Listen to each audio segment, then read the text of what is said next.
This is the Troll Patrol. Live. With JustinFREAKIN. Welcome to the Troll Patrol Live, where I'm still apparently having internet issues into the evening. I didn't notice the buffering. Why do this? I don't know. Okay, here's the thing. I think it's the storm. And it's apparently still having an effect. People, my God, it says I'm like 30 seconds behind over here. Am I? I'm weirded out by this. Are you guys seeing me right now?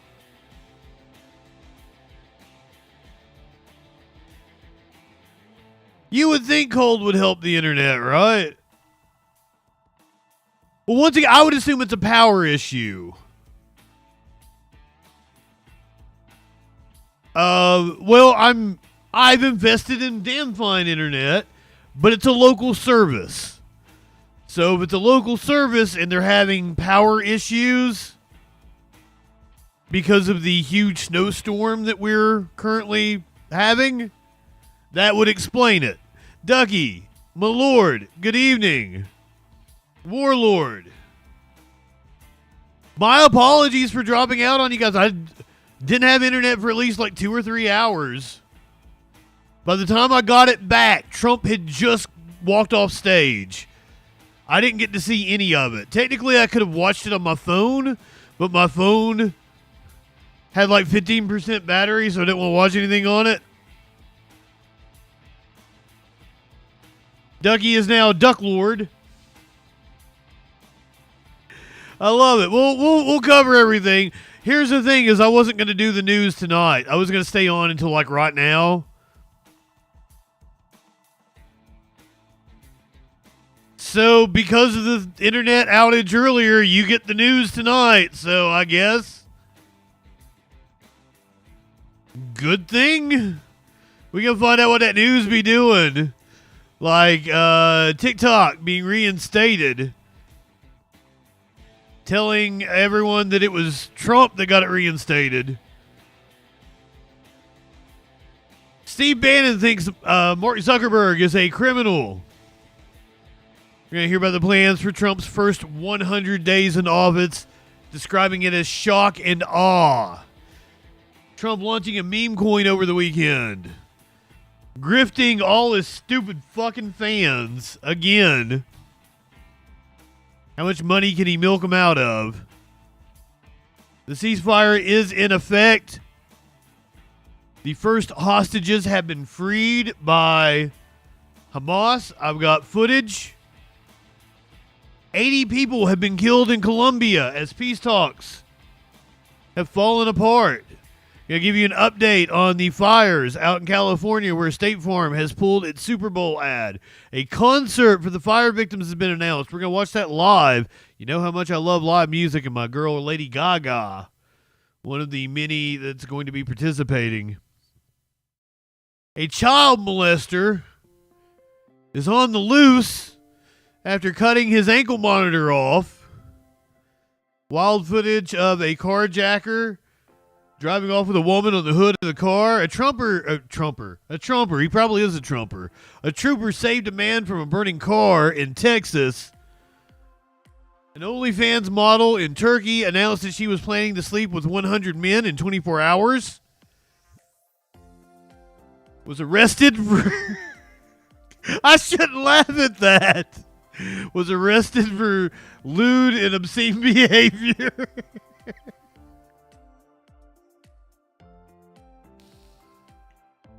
And David Lynch is going to tell us the weather outside of his house, all that and a lot freaking more tonight on the Troll Patrol Live. Good evening. Welcome. If you're one of the dumbasses that have been trying to troll me on Twitter, please call in 917-830-4359 or hop in the Discord. Just tell me you're there. There's a debate freaking Discord channel if you're more technologically savvy. But I mean, I don't expect any of you dumb shits from Twitter to ever call in.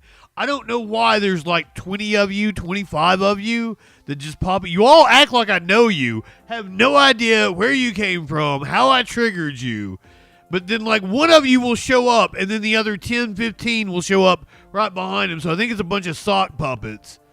Never calls in, though. Wants to argue with me on Twitter, but won't call in. I call that being a fucking pussy. Nope, I take that back. That's an insult to pussies, because pussies are very useful. It's all Warlord's alts. Probably. America bans TikTok. 3 hours later. It probably is all Warlord's fucking alts. You know what? There's so many videos. I don't know what you're talking about. Marvel Snap. You've said that so many times. No idea what that is.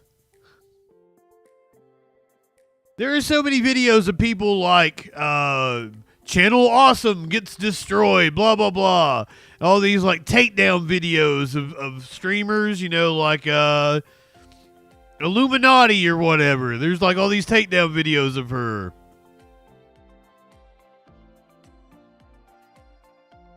I am going to make a takedown video of myself and, like, you know, highlight all my greatest hits and shit. Have Media Winch do the narration for it, put the video together, put it up on my channel, do it like streamer drama. And like, it's going to be subversive advertising for the show. Talk about how horrible I am as a channel. There's a Waldo. There's a Waldo right there in this meme. I found Waldo.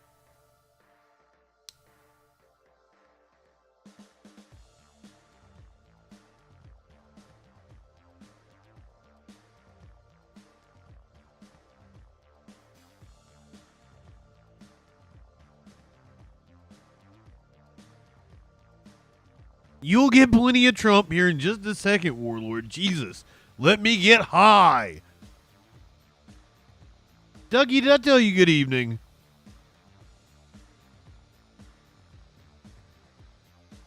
I guess all I really missed was a shitty version of YMCA.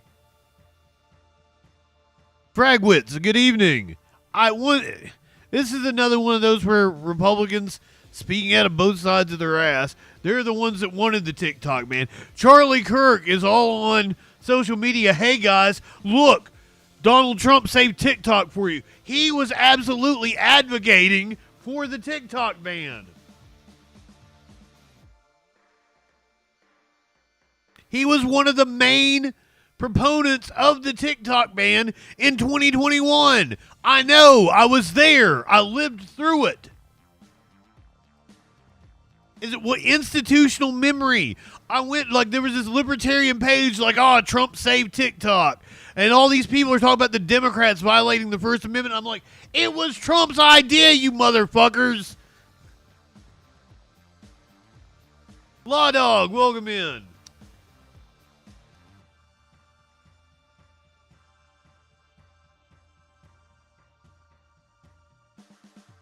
If the internet holds, I'll be with you tomorrow morning at 10 a.m. The inauguration of Donald J. Trump for the second time. I can't believe I'm going to have to sit through this fucking bullshit again. We've got all your inauguration eve coverage going on right now. We're going to start with moments throughout presidential inauguration history. Good evening, Lenny. Welcome in, my friend. There have been several peculiar moments during presidential history. U.S. presidential inaugurations are major events filled with pomp and circumstance. There's a ceremony, a parade, and a presidential ball. But scattered throughout inaugural history are moments that stand out for more peculiar reasons. For instance, at the inauguration of Dwight D. Eisenhower in 1953, the president was lassoed by Monty Montana, a rodeo rider and actor. While this may have come as a surprise to guests, Eisenhower was aware of the wrangling he was set to receive. In 1977, at the inauguration of Jimmy Carter, a giant peanut floated down Pennsylvania Avenue, a sight that no doubt stood out in Washington. But President Carter comes from a family of peanut farmers, and the personal touch left an imprint. In the first inauguration of Barack Obama in 2009, the president appeared to have jumbled his oath of office, but Chief Justice John Roberts played his part in the mishap by flubbing the oath. Execute the office of President to the United States faithfully. That I will execute Faithfully the office of President of the United States. office of President of the United States faithfully. And in 2021, at the inauguration of President Joe Biden, Senator Bernie Sanders was seen wearing a pair of warm and colorful mittens, which were crafted The mittens! sweaters. The independent senator from Vermont and his mittens became something of a viral sensation on the internet on that inauguration day.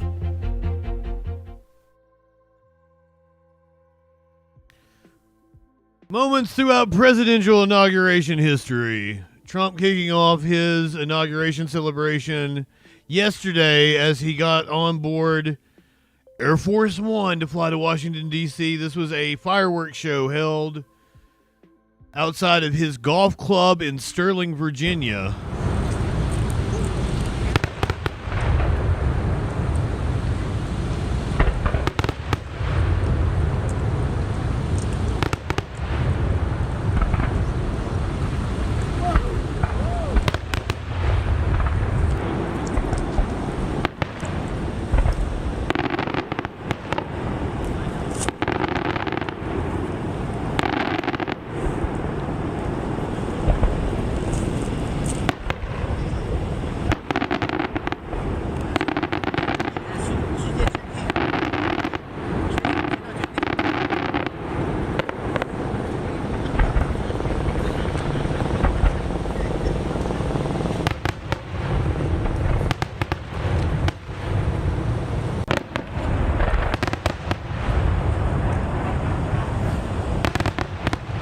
Yeah, fireworks aren't cheap.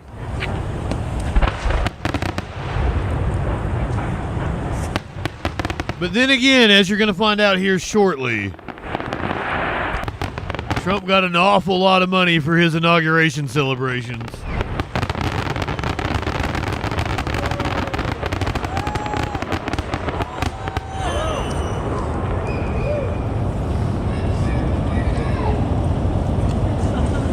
As of last night in Sterling, Virginia, outside of Trump's national golf course.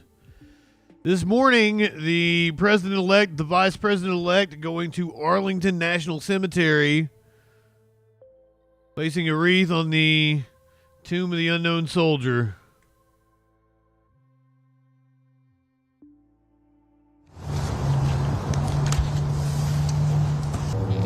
What do you call them? Whiners and losers? Suckers and losers.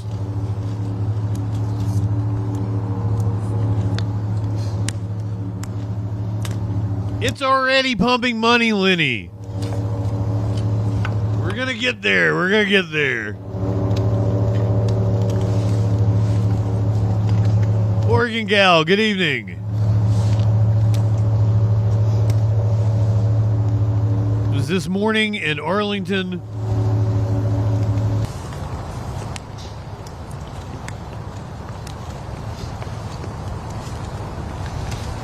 You can see the shift in the weather.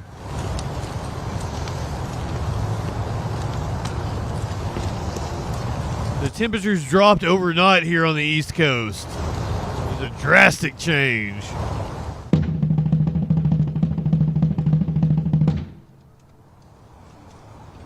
Anonymously, good evening. Earlier today at the Trump rally, Vance was apparently set to speak.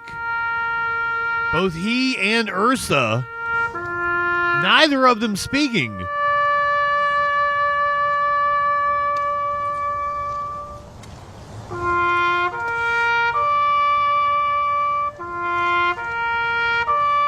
Oh, we are covered in snow right now.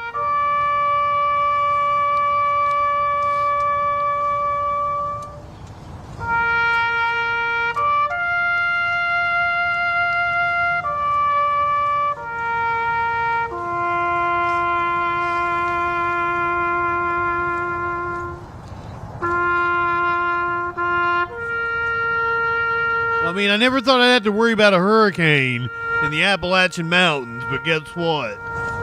So it's pretty much wherever you are now. It is way colder than that here. I think it feels like 10 degrees here or some shit. It's insane. Final preparations are being made for tomorrow morning. We're about, 14 hours. No, I'm sorry, 16 hours. We are 16 hours and counting away from Donald J. Trump assuming the office of the presidency. Final preparations are underway for President-elect Donald Trump's second inauguration. But even before he takes office, Trump is throwing a celebratory party at the Capital One Arena right now. This was amazing. There you see him. He's Before I had internet issues this evening because of the storm, they brought out two women. I wanted to say it was like hose for Bibles or something. Was what I'm not joking. They brought out these two women, and they say a prayer. They're like, "Thank you, Jesus. Thank you, Jesus. Thank you, Jesus. Thank you, Jesus." Just as soon as they walk off stage, it's like, ball with the ball, the bang, the bang. He's already performed. Former wrestler Hulk Hogan is expected to speak as well. And, of course, the soon-to-be 47th President of the United States, Donald Trump, will take the stage. Guests have come from near and far for this historic event. We have team coverage of the inauguration. Sandra Bookman has a look at how the plans changed due to the weather and the impact on thousands of guests. But we begin with Eyewitness News anchor Mike Marza in the middle of the celebration, and he joins us from inside the arena. Mike. Joe, good evening from Washington, where President-elect Trump is expected to take the stage in just a matter of moments. A moment ago, his two oldest sons, Don Jr. and Eric, really... He spoke for about an hour and 20 minutes. ...mentality, and it is time to take America back, their word. With a performance of YMCA in there. They host a lot of sporting events. In fact, last night, they hosted a hockey game where the Penguins lost to the Capitals. It packs about 20,000 people. Most of the seats are full on the lower levels. There are a few open spots up. I don't know if it happens. I've not seen only one team being the Hulk Hogan section. That is Team Trump, and as you said, Joe, of this rally. It has been a party that is now lasting over 90 minutes. In an arena that usually hosts concerts, hockey, and basketball games, a rally for one of the greatest political comebacks in history. In just one more day,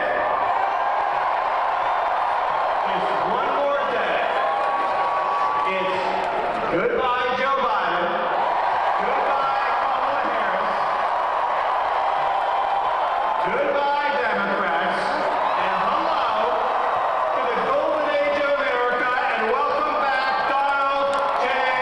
Trump. Thousands of Trump supporters, many in those red Make America Great Again hats, watching part campaign rally, part victory lap. The greatest thing of all time, the victory we were all fighting for to save our country. See, I was here, I might have got cut off when Voight was speaking. In damp, chilly, wintry weather, just to snag a spot, like this father and son from Brooklyn. Man, I think we're going to have the best 4 years that we ever had. I think it's going to be amazing. It's giving us a lot of peace of mind. I think everyone's tired, though, on both sides. We just kind of want change, and hopefully Trump can give us that. And this dad from Chicago who brought his 12-year-old daughter just to witness history. I think it's really amazing because a lot of people have different opinions, but it's just a great opportunity to be here because overall it is America where we all live, and that's the most important thing. You're in Trump country. Get your Trump One cowboy hats. Tables with President-elect Trump merchandise line the streets here. Guy Harper lives in Dallas.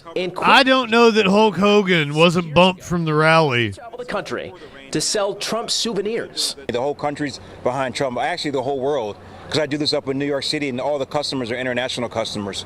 So people know Trump is the people's president. People love him, regardless of race. After an election that read like a Hollywood script, the stage is now set for President Trump.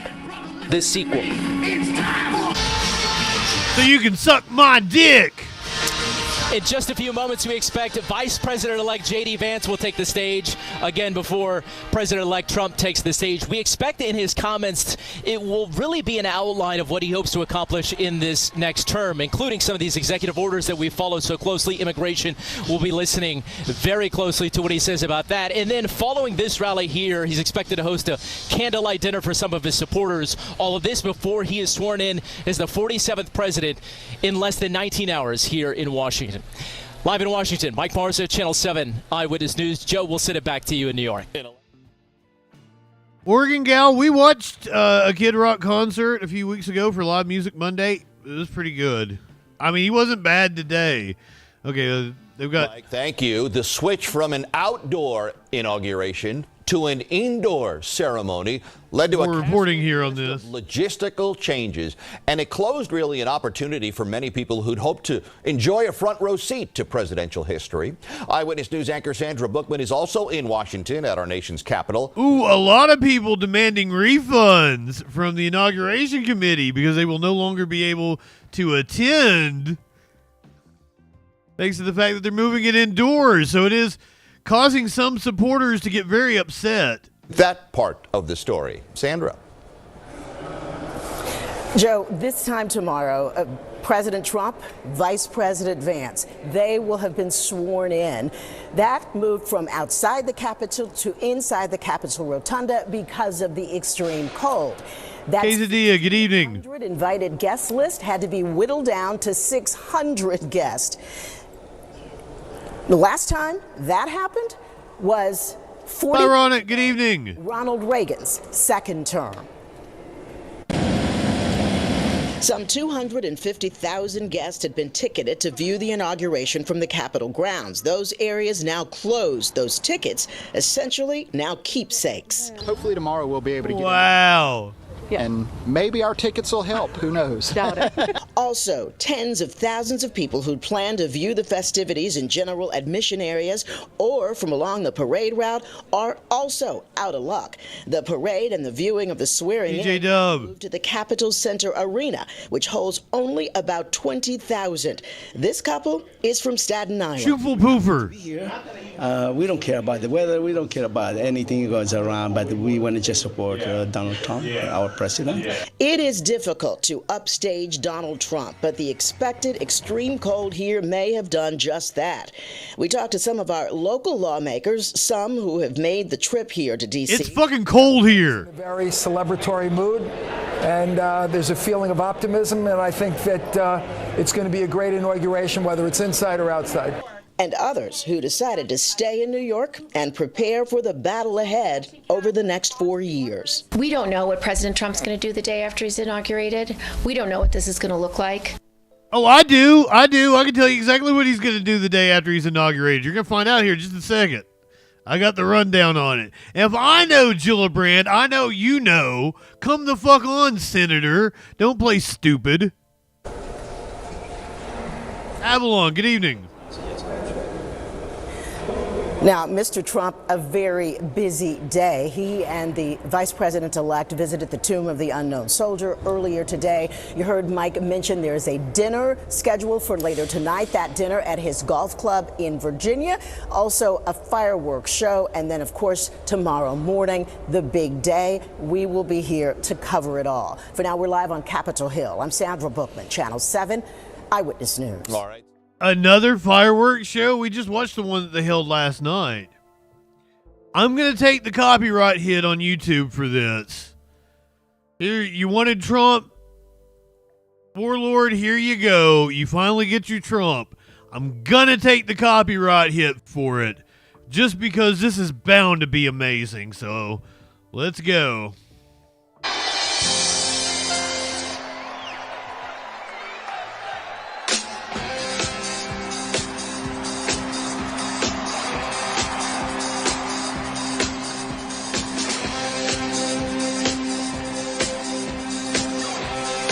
Oh, I'm going to trim it out later, DJ Dub.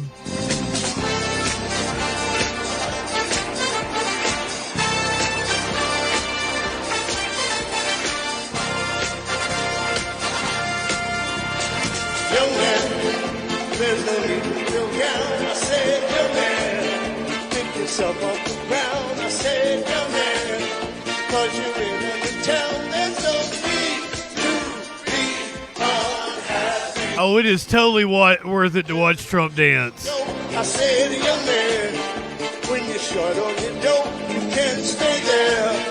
And I'm sure you will find many ways to have a good time. I was thinking it might be different enough that I won't get hit. It sounds nothing like the actual song. They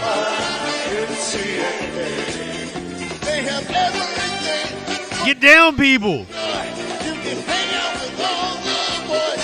Fun to stay at the YMCA. Fun to stay at the YMCA. You can get yourself clean. Have a good meal. He's your president. 16 hours from now. Are you listening to me? I said, young man. Might as well enjoy what you can of it. Young man, you can make million dreams, but you've got to know this one thing. No man does it all by himself. I said, young man. No, I'm not going to give you the speech. We're going to watch him speak tomorrow. We've heard enough Trump speaking. It's not a gay song. Looks at the screen. It's fun to stay at the YMCA. They have everything for your mental guy. You can hang out with all the boys. Fun to stay at the YMCA. Fun to stay at the YMCA. I mean, find the joy in what you can. You can get yourself clean. This is absurd. Do whatever you feel. Young man, I was once in your shoes. I said I was down and out with the blues. I felt no man. Dead if I were alive, I felt the whole. Do the double dick. Come on. That's when someone came up to me and said, young man, take a walk up the street. It's a place there called the YMCA. They can start you back on your way. Everybody, it's fun to stay at the. There we go. There's the double dick. It's fun to stay at the YMCA. They have everything for your mental joy. You can hang out with all the boys. It's fun to stay at. I am not high enough for this shit. Young man, there's no need to feel down. Young man. Oh, this was just in the middle of his speech, Shelley.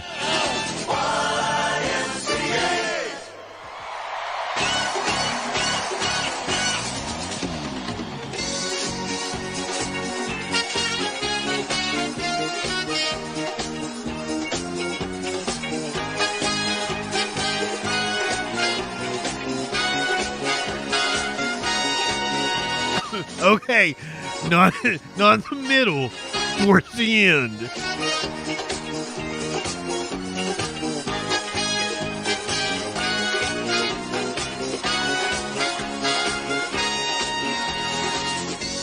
My bad. Well, once again, I was watching it. We were on stream, and the storm knocked my internet out, I guess. So we had about like 2 or 3 hours. I didn't even have any net. I think when John Voight was speaking is about the time it knocked me out. You were here. How could I lie to you? Yeah, I didn't get to see the rest of it. So I didn't know exactly when it happened in his speech, to be fair. And when I said in the middle, I just kind of meant, it was contained within his speech. Not enough weed on the planet. One of the other musical guests that we did get to watch on stream earlier.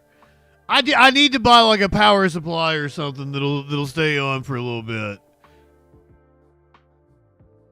Welcome in, Tovio. Tovio. Good evening, my friend. Rocky, we will be live for the inauguration tomorrow. We're coming on at 10 tomorrow morning. One of the other musical guests that was at the MAGA rally that I got cut off for, but we actually got to watch, was one Mr. Bob Rock. And he joins us live. Bob Ritchie, also known as Kid Rock, is here on the set. Good morning to you. Good morning. Bob. Good morning, kids. You pumped up? I am. I'm excited. Tell everyone to set the I bet he is. Feel like in Washington. And it feels like the rebirth of our nation. Yes. Felt like that at the UFC fight after the election, and everybody was together, walking to the ring there. There's just this overwhelming... Madison Square Garden. Yeah, Madison Square Garden. There's just this overwhelming sense of, if you've heard it a million times, that America's back. Mm-hmm. How do you feel about more celebrities, more people... He's got a Jesus Fish trucker hat. Unifying behind the country and Donald Trump. Now they feel it's safe to go in the water. Yeah. After dipping their toe in it for 4 to 8 years. What does that mean? Welcome to the party, like I've said. Better to have them on board than not. Yeah. And you can just tell there's a whole, there's a whole change in the air. Yeah. There's a whole shift and everything. I think people are they saw what he did the first time. When you really look at the facts and the numbers and how great it was, and it's only going to be better from there. Yeah. The feelings everywhere and the things he said that he's going to get done is just, the excitement, especially. That's totally a pool you need to piss in. People, all reasonable people. The birth of a nation. Our understanding. Just like if we would have got a reasonable Democrat. Like, it's okay. Like, we think differently on a lot of things, but if you're a reasonable... Ironic with the burn. You got to stress reasonable, because Lord knows there's some fruitcakes out there. I know you played at Barack Obama's inauguration despite not voting for him. Lord knows there's some fruitcakes out there. This asshole says...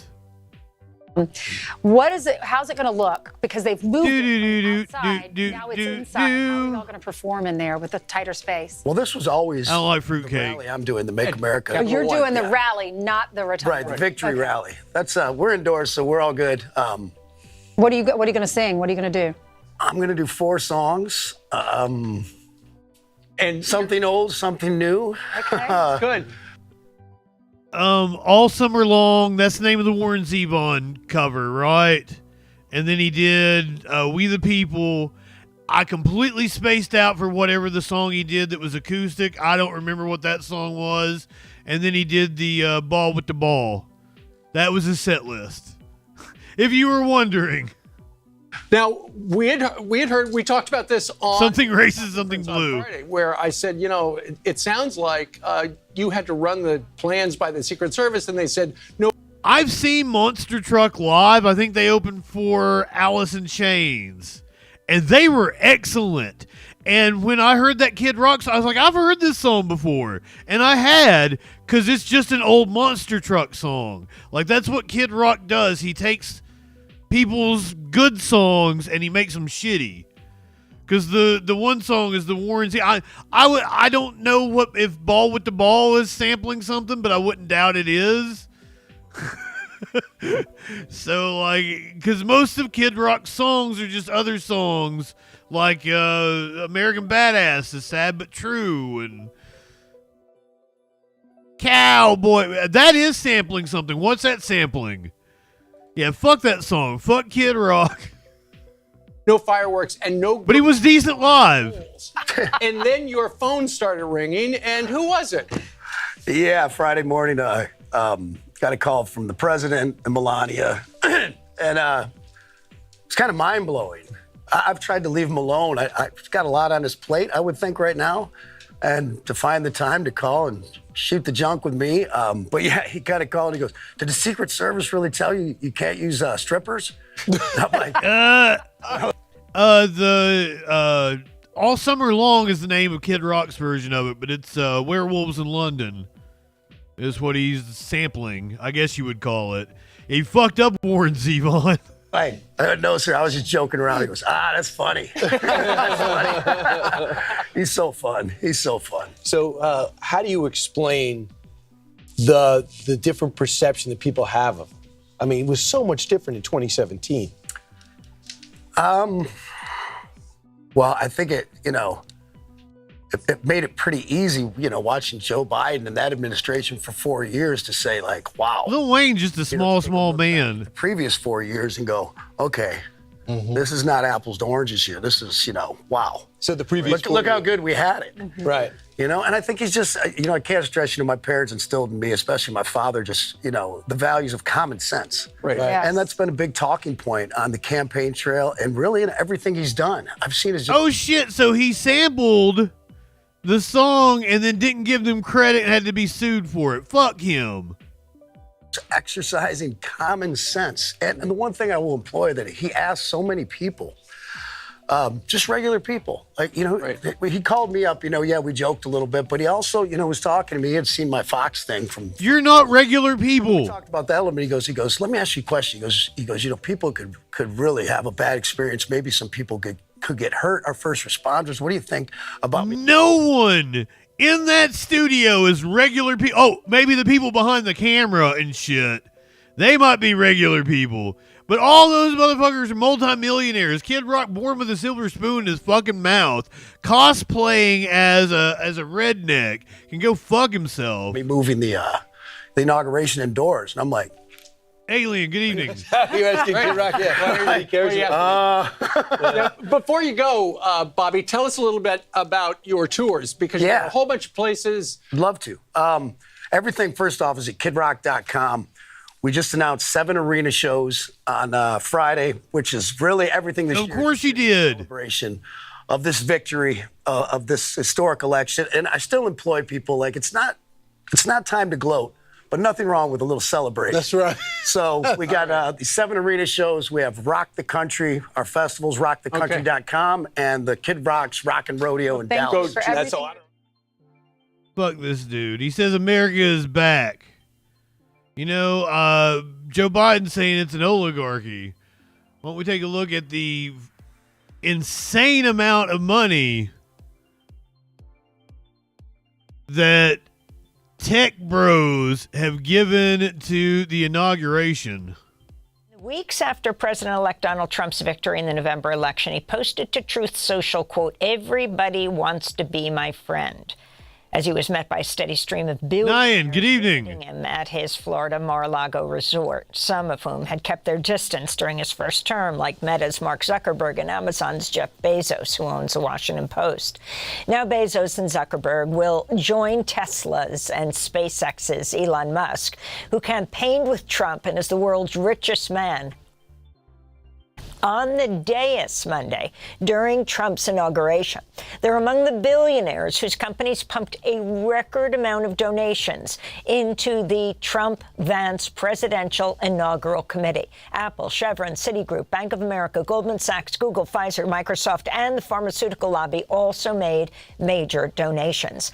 Other ultra-millionaires and billionaires attending the inauguration will be those Trump has... Meet the new boss, same as the old boss. These are the guys that are going to take on the globalists. They're going to save us from the globalists, guys. Don't worry. They're for the working man. Tapped to serve in his administration alongside Elon Musk. For more, we're joined by Craig Holman, Public Citizen's Capitol Hill lobbyist on ethics, lobbying, and campaign finance rules. His new report is titled "Corporations and Billionaires Funnel Millions into Trump Inauguration Committee." Craig, welcome back to Democracy Now! Give us a lay of the land. What's going to happen on Monday, and who's behind the money for this inauguration? And do we actually know at this point who's pouring in what? Well, glad to be here.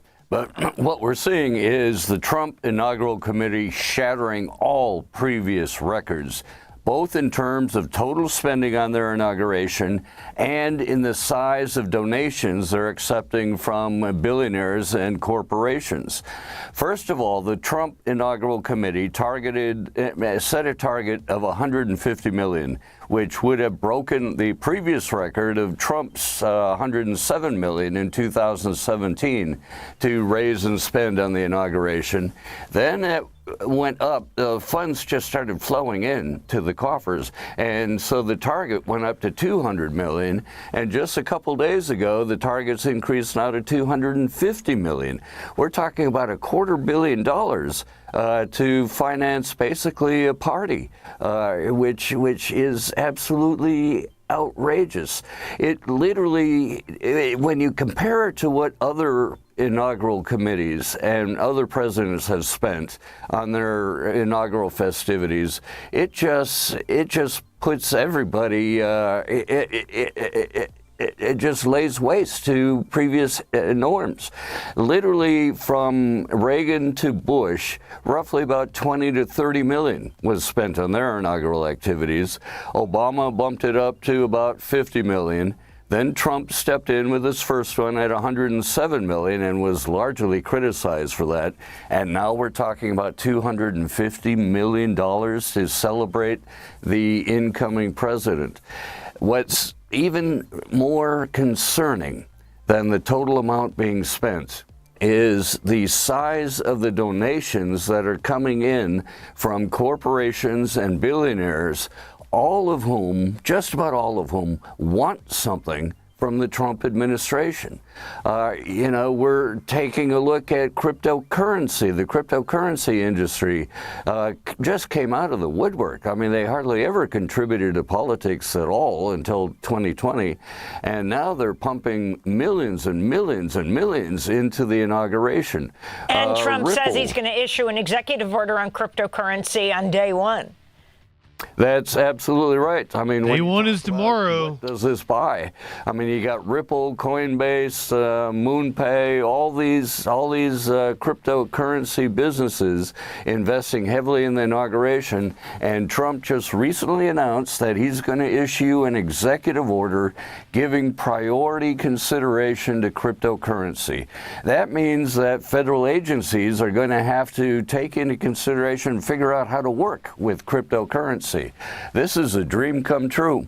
PP girl, well, we were having a snowstorm. I assume that's what it was. It's out for about 2 or 3 hours. A big defender of cryptocurrency, but suddenly he's in their laps at this point. So maybe I don't have a big enough imagination, but how do you spend $250 million on a party? What are the rules and regulations? Sure didn't spend it on entertainment because he got the Village People and Kid Rock.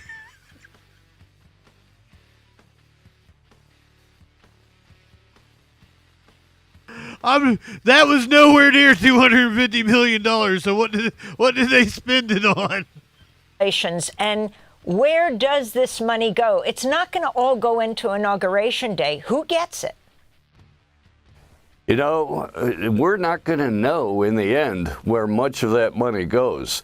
The rules for regulating inaugural fundraising activities are very, very minimal. There's only 2 rules of relevance. One is that a foreign national cannot contribute. Everyone else can. Every corporation, government contractor, billionaire, they can all give as much as they want. There's no limit on how much they can give. And the second rule is 90 days after the inauguration, the inaugural committee will release a record of donors of $200 or more to the inauguration. Now, that's just donors only. The disclosure records will not tell us how the money was spent, and so we're not going to know that. There's also no rules in effect as to how surplus funds are allocated. You know, at $250 million, it isn't possible that the Trump Inaugural Committee can spend that much. Even back in 2017 with $107 million, they had a surplus with that. And I had written letters twice to the Inaugural Committee asking what's going on with the surplus funds. And I am absolutely sure if they had a problem spending the $107 million, they know exactly what they're going to spend it on this time, and they have worked out some way to funnel that money to get Trump golf courses. Other businesses, oh, they're totally spending all of that money this time. Never got an answer. They don't have to answer me. They don't have to tell us what they're going to do with the funds. The stories we're hearing in the press at this point is that some of the surplus may go to Trump's super PAC, some may go to the presidential library. But in the end, we really don't know. If they don't want to tell us where that money goes, we're not going to know. So I want to ask you about the inaugural fund chairs. You've got the well-known millionaire, former Georgia Senator Kelly Loeffler, who's Trump's pick to be the head of the Small Business Administration, and a man who's very much been in the news over the last weeks, the real estate investor Steve Witkoff, who is the one who pressured Netanyahu to accept the ceasefire deal? Yes, what we're seeing is the Trump nominees for... Oh, God! That's who Steve Witkoff is? A real estate developer? Oh, my God! For all the various cabinet posts and senior positions tend to be his biggest donors. We see like Linda McMahon and Lutkin, who were the head of the transition team, are being appointed as secretaries, cabinet officials. Elon Musk has worked himself into an advisory role, but Trump is even giving him an office in the White House. And by the way, I want to emphasize, in the advisory capacity, then Elon Musk no longer has to comply with strict ethics rules. So even though he has to disclose any conflicts of interest, he does not have to recuse himself from serious conflicts of interest or divest, which is an ideal position for Elon Musk. I mean, that way he gets to hang on to his Craig, money. Why doesn't he have to reveal? You're talking about him and Vivek Ramaswamy heading up DOGE, right? The Office on Government Efficiency, but it's not actually a real government office? There's the code of ethics for an advisory position is very minimal. Now, Elon Musk does have to disclose his conflicts of interest, but he doesn't have to work out an arrangement to recuse himself from those conflicts if he can justify that the conflicts affect more than just him. If it goes beyond him to affect the whole industry like cryptocurrency, then it's fine. He doesn't have to recuse himself. He doesn't have to divest. We just have a few minutes, and I want to get to a number of issues. One is you have proposed dealing with abuses of inaugural fund, where that hundreds of millions of dollars will actually go, with a bill called the Inaugural Fund Integrity Act. 20 seconds on what that is. That's right. The bill was just introduced yesterday by Representative Scanlon in the House, and I am working to try to find a Senate companion for the bill as well. That bill would actually bring together some reasonable regulations on the inaugural financing. The inaugural financing has always been sort of an unregulated field, largely because no one really suspected it would become a playground for billionaires and government contractors to try to curry favor. What we're seeing this time around at $250 million, with all these special interests giving $1 million or more, that this is exactly what's going on. They are buying access, and with the hope of buying influence and public policies and government contracts. So now that we're seeing the abuses that are just phenomenal this time around, I'm hoping this legislation stands a good chance. It would set up, first of all, a ban on corporations making contributions, and that includes government contractors. It would set a contribution limit on individuals at $50,000. which is perfectly reasonable, even though in my mind kind of high, but at least it's better than $1 million or $5 million that we're seeing now. And it would require full disclosure of both expenditures and contributions to the inaugural committee, and it would set up rules as to how the surplus funds are dispensed. Surplus funds would have to be given to a legitimate nonprofit organization and cannot be used for personal benefit. So it's legislation that's needed. It's been introduced several times. Please. And hasn't gone very far. But with this record-breaking Trump inauguration, I suspect we're going to get some legs behind this legislation this time around. I doubt it, but I hope. This inauguration and the massive donors. 20 seconds. You know, the executive order for the cryptocurrency industry just, reflects that they are buying influence with the Trump administration. So we're going to see scandal after scandal follow this inauguration, and reform often comes on the heels of scandal.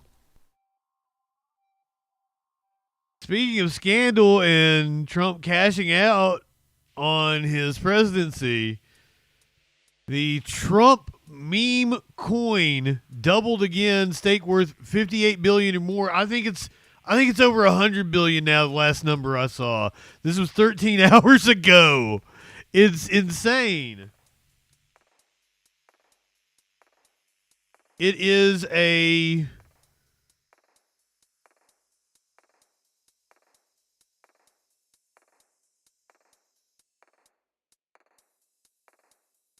I'm not seeing like a current number on it, but I've seen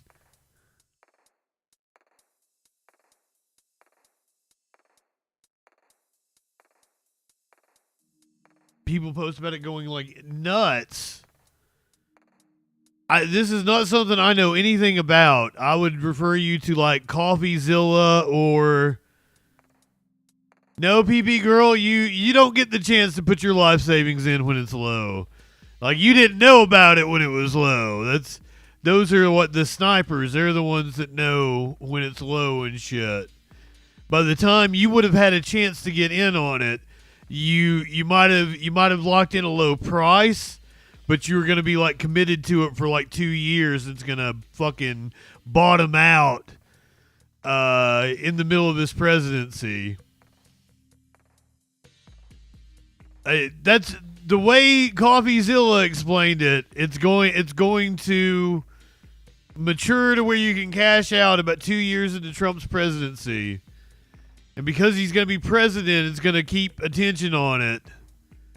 There's going to be a lot of people get fucked in a big way.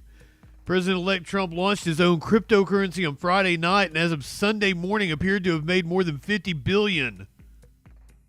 That's just on paper for himself and his companies. The stunning launch of $Trump caught the entire industry off guard and speaks to both his personal influence and the ascendancy of cryptocurrency in his administration. It also speaks to the nature of the crypto industry, that someone could have more than $50 billion worth of something that literally did not exist 48 hours previously. Combined with the value of the social media business as real estate holdings, it nominally makes Trump one of the world's 25 wealthiest people. Friday night, while Trump was reportedly hosting a crypto ball for the industry.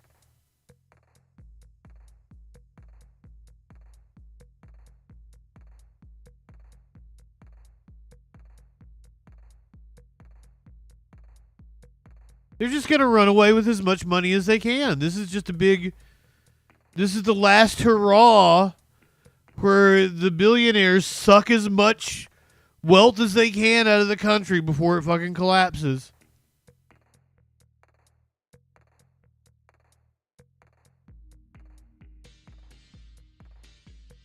Friday night, while Trump was reportedly hosting a crypto ball for the industry in Washington, the president-elect launched his own meme-linked cryptocurrency. His website bills it as the only official Trump meme. While a number of Trump-branded meme coins popped up in recent months, none had his official endorsement until now. His wife, Melania, joined him on Sunday night with her own coin launch. $sign Melania, which was worth more than $5 billion within a couple of hours.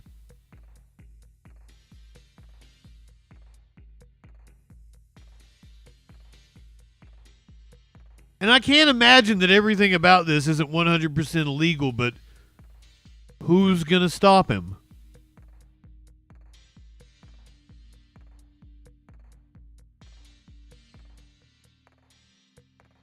Who is going to stop him? Like, what SEC is going to investigate him? That's why he did it this weekend, right? He did it at the last possible moment he could do it. Where the SEC couldn't step in and be like, hey, dude.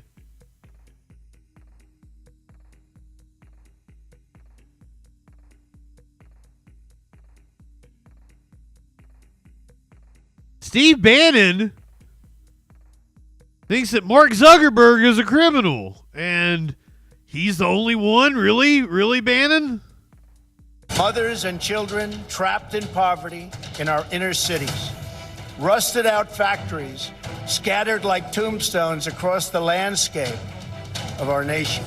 The crime and the gangs and the drugs that have stolen too many lives. This American carnage stops right here and stops right now. That was Donald Trump's inaugural address in 2017, known as the American Carnage speech, a dark portrayal of the country and both political parties. Steve Bannon was Trump's chief strategist back then and an architect of that speech. Few figures in the MAGA movement are more controversial or more influential. His War Room podcast serves up hard-edged attacks on Trump's enemies mixed with calls for revenge and retribution. Bannon spent 4 months in prison last year for contempt of Congress. He refused to testify about his conversations with Trump. He still talks with him regularly. In fact, I'm told one of the very first calls that Bannon received after he was released from prison was from Donald Trump. I sat down with Bannon at the Capitol Hill townhouse where he broadcasts the War Room. We've interviewed him before. This time his tone seemed slightly different, a bit less confrontational. Although, as you will hear, he did baselessly call Mark Zuckerberg a criminal. That's the same Mark Zuckerberg who will be attending the inauguration tomorrow as a guest of Donald Trump. I interviewed you just hours before you went into prison, and now we're sitting here again together just hours before Trump's going to be sworn in. If I remember correctly, we talked at least before and afterwards about how we were going to win this. Right? You were quite confident. Very confident. So he's going to go out there. It's the second inaugural. You were an architect of the first inaugural, which was American carnage and a condemnation of everybody that was around him on that stage. Is he going to do it again? Is this American Carnage 2.0? Because I'm hearing he's not. I'm hearing this is a very different tone. No. Bring the country together, unify the country. What does Steve Bannon think of that? I think it's very appropriate for this. Look at the coalition we put together, what happened on 5 November, man. Right? Look, I realize I'm, always on the attack, but he's president of the United States. He won this victory. He has a big coalition to pull together, and I think he's going to try to unify the country around a course of action that we have to take. I think he'll lay out the challenges, and he'll lay out the beginning in some sort of 60,000-foot level, what his policies and proposals are, but I think it'll all be about unifying the country and going forward together. So does that mean all that talk of retribution is never mind?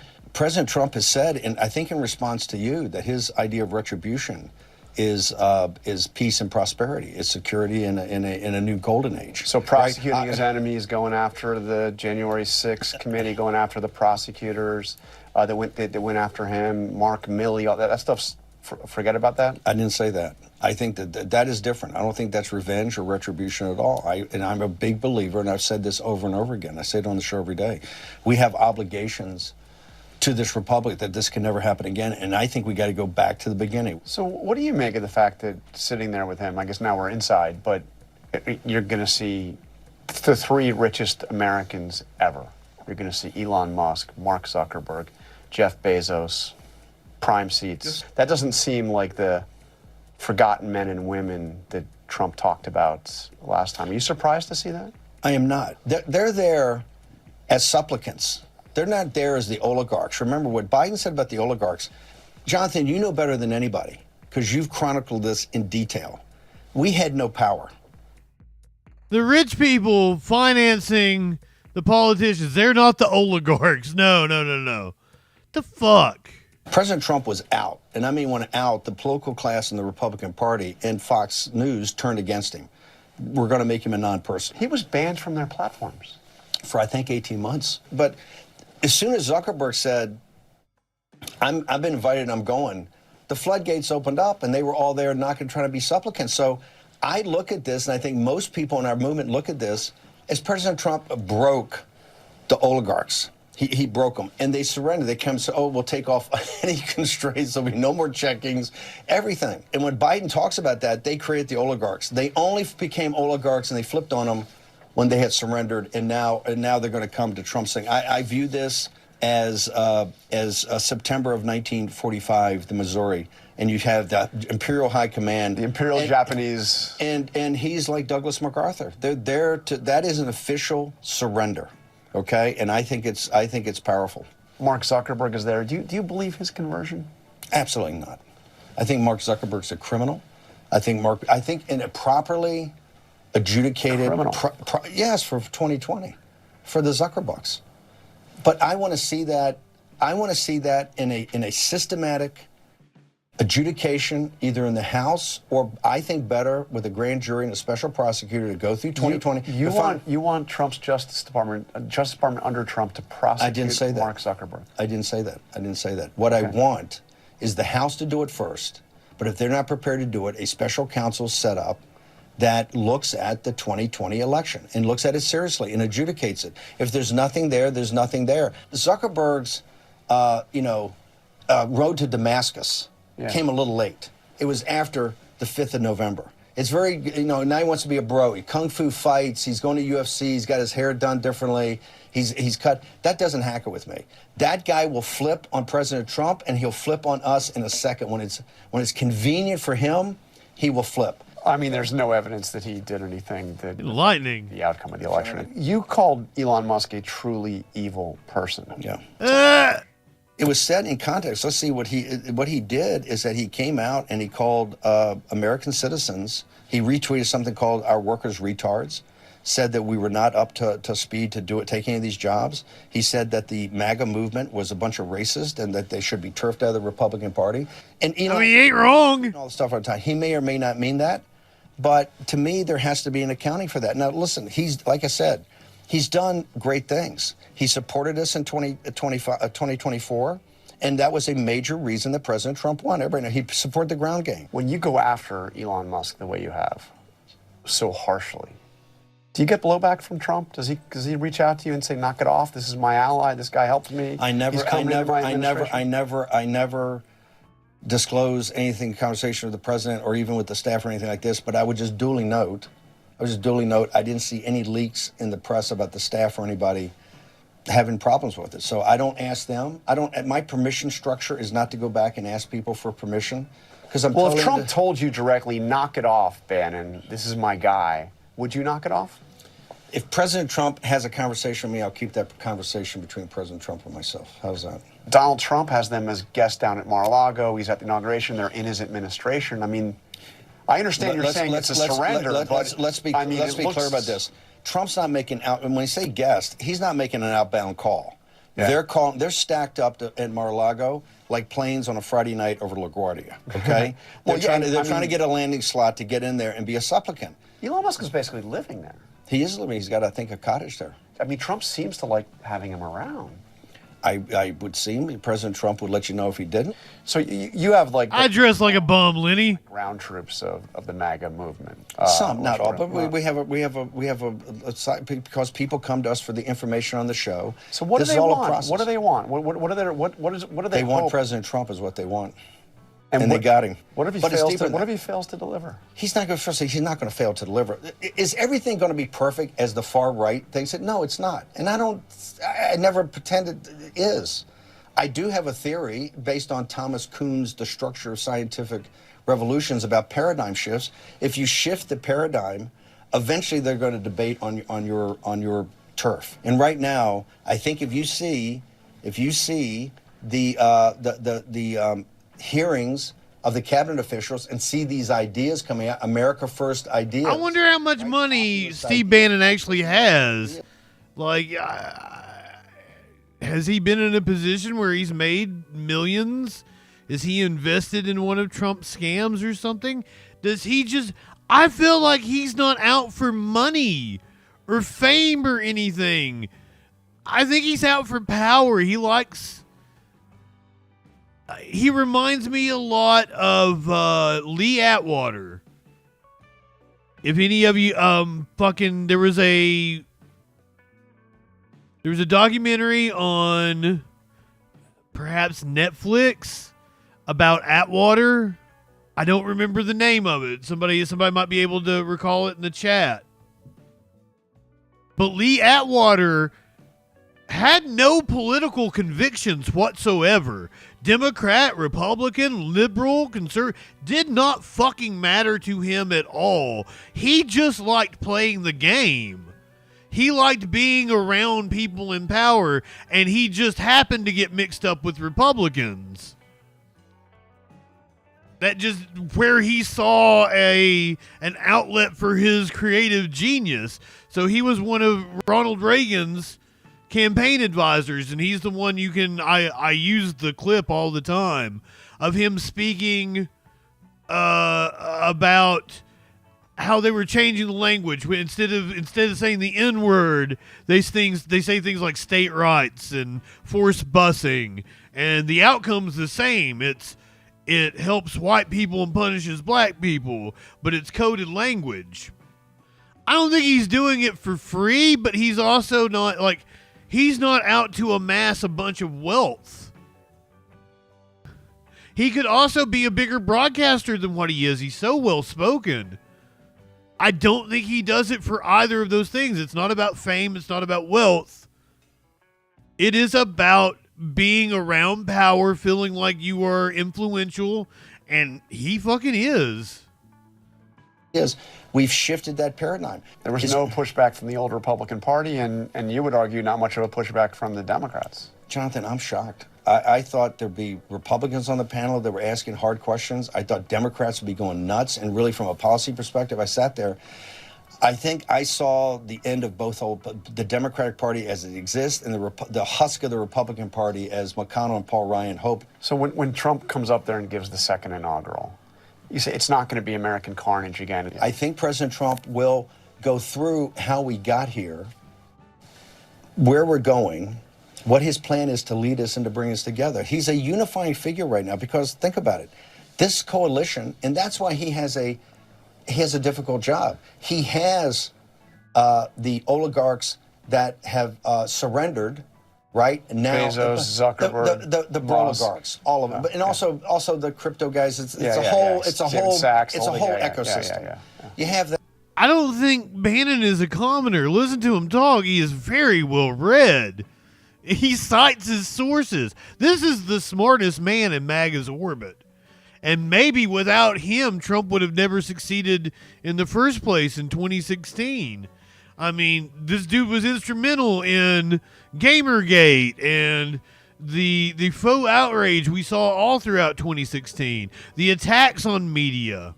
That. You have working class African Americans. He's not dumb. He may be a fucking genius. People are now prepared not just to stop voting for Democrats, but to vote for him. He's got kind of the hard right, the MAGA. He's now got financiers. He's got corporatists. He has to hold. His thing is to hold that coalition together. And bulls off the bum look. He's the guy to do it. That's why he is at the level of Washington and Lincoln. I don't think that's a cheap jacket. When history's written, Elon Musk, Steve Bannon, Tucker Carlson, Jonathan Karl will all be washed away and forgotten in the footnotes. They'll know two things. And Pelosi will be washed away, Schumer, they'll know two things. Trump and the MAGA movement. But this is changing American politics. American politics, as I said for years, is ultimately going to get a place of two alternative versions of populism. A populist nationalism that President Trump has built up, America First, and you're going to have some sort of still populist globalism. No, I was hoping in 2016 in the primaries, God, I thought we would end up with the two versions of populism. I was hoping it would be Rand Paul versus Bernie Sanders. if we had had that race in 2016, the country would be a lot better off. Because that's the actual two versions of populism. I don't think Trump is populism in any way, shape, or form. But alas, we did not get Rand Paul versus Bernie Sanders. I felt like we needed that as a country. We needed to have that fight between those two in that moment. And boy, we didn't.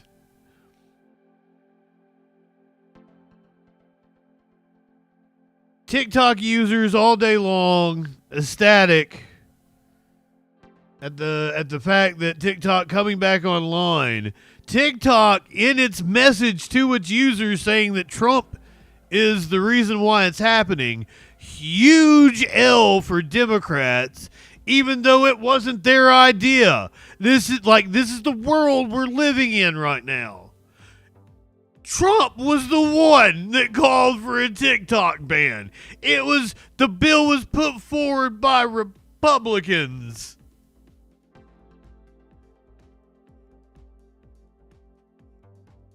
Upheld by the majority Trump appointed, or the majority Republican appointed, almost majority Trump appointed justices.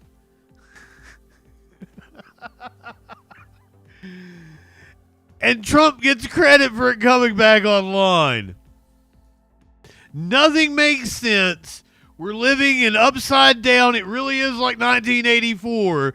But the entire time we've got right-wingers running around saying it's 1984 about the Democrats.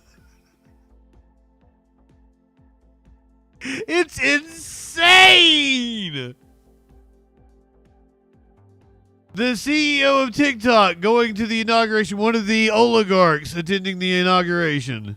From TikTok, the social media app, saying it is in the process of restoring service after going dark for more than 170 million American users late last night. In a statement, the company says President-elect Trump gave it the clarity that service providers would not be penalized. Congress passed the bipartisan bill last April that led to a current banning of TikTok. I mean, for the longest time, I have defended Democrats and said, no, it's not necessarily incompetence. They're not incompetent people.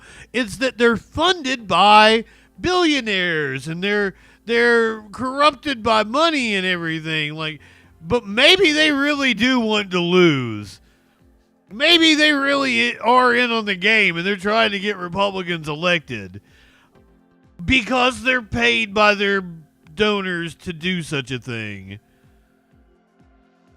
TikTok, but it was Trump who signed an executive order, you remember, in August of 2020 to step up pressure on the Chinese-owned app to sell to an American company. Now, Trump is saying he wants the U.S. to have a 50% ownership stake between ByteDance or new owners. Joining us now for more on this, cybersecurity and data protection expert Caitlin Sarian. Caitlin, thanks for taking the time and being with us. Let's start by getting your reaction to TikTok's announcement on a restoration of service.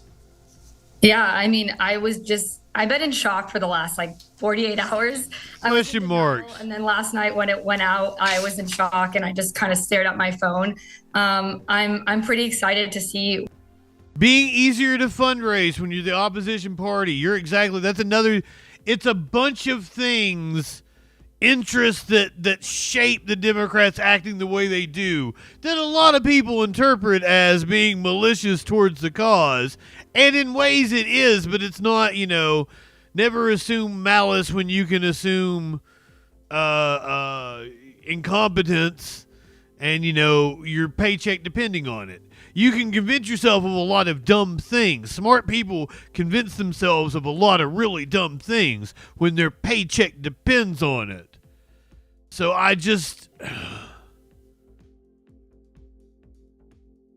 So it's easy to get yourself in a Washington bubble and feign ignorance on exactly what the people are doing out here because you're high on the hog.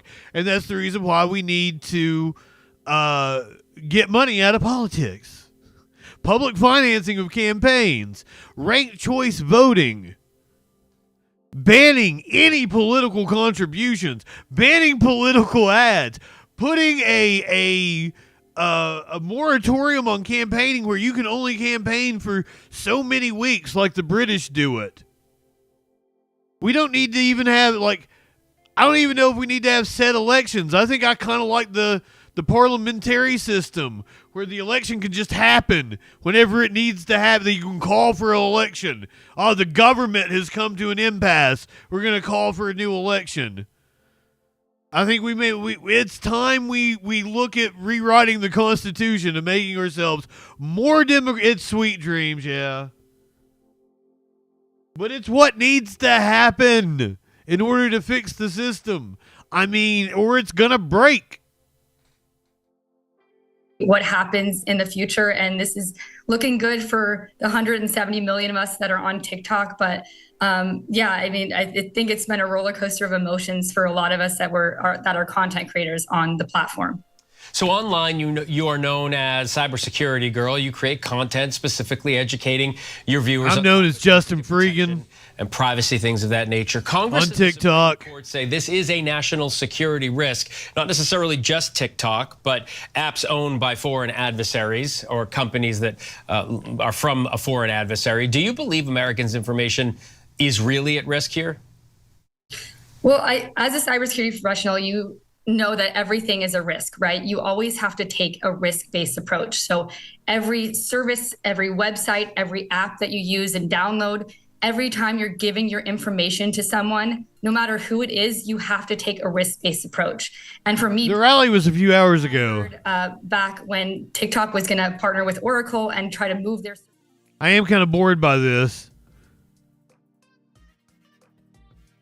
I mean, if you really want, I'm a man of the people.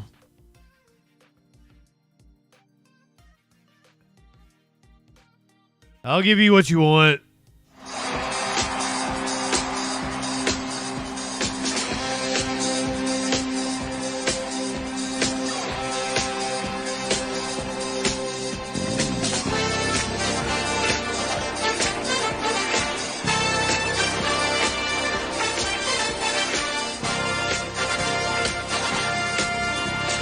Young man, there's no need to feel down. I said, young man, pick yourself off the ground. I said, young man, cause you're in a town. There's no need to be unhappy. Young man, there's a place you can go. I said, young man, when you're short on your dough, you can stay there. And I'm sure you will find many ways to have a good time. Come on, everybody. It's fun to stay at the YMCA. Fun to stay at the YMCA. They have everything for your men to enjoy. You can hang out with all the boys. Fun to stay at the YMCA. Fun to stay at the YMCA. You can get yourself clean. Have a good meal. Do whatever you feel. Young man. So there you got you a little taste of the rally from earlier today.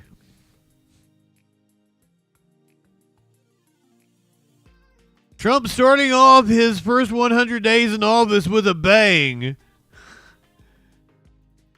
Getting credit for the ceasefire in Gaza.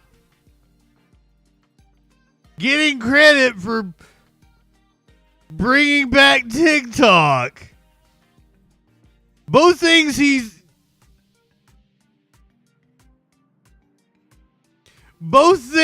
not actually. I can't say he's not actually doing it. He was the reason for the TikTok ban originally. He's told Netanyahu that they aren't really doing a ceasefire, that they can go back to bombing the shit out of Gaza. So, but he comes in looking like he negotiated a ceasefire and brought back TikTok. His first 100 days set to be shock and awe.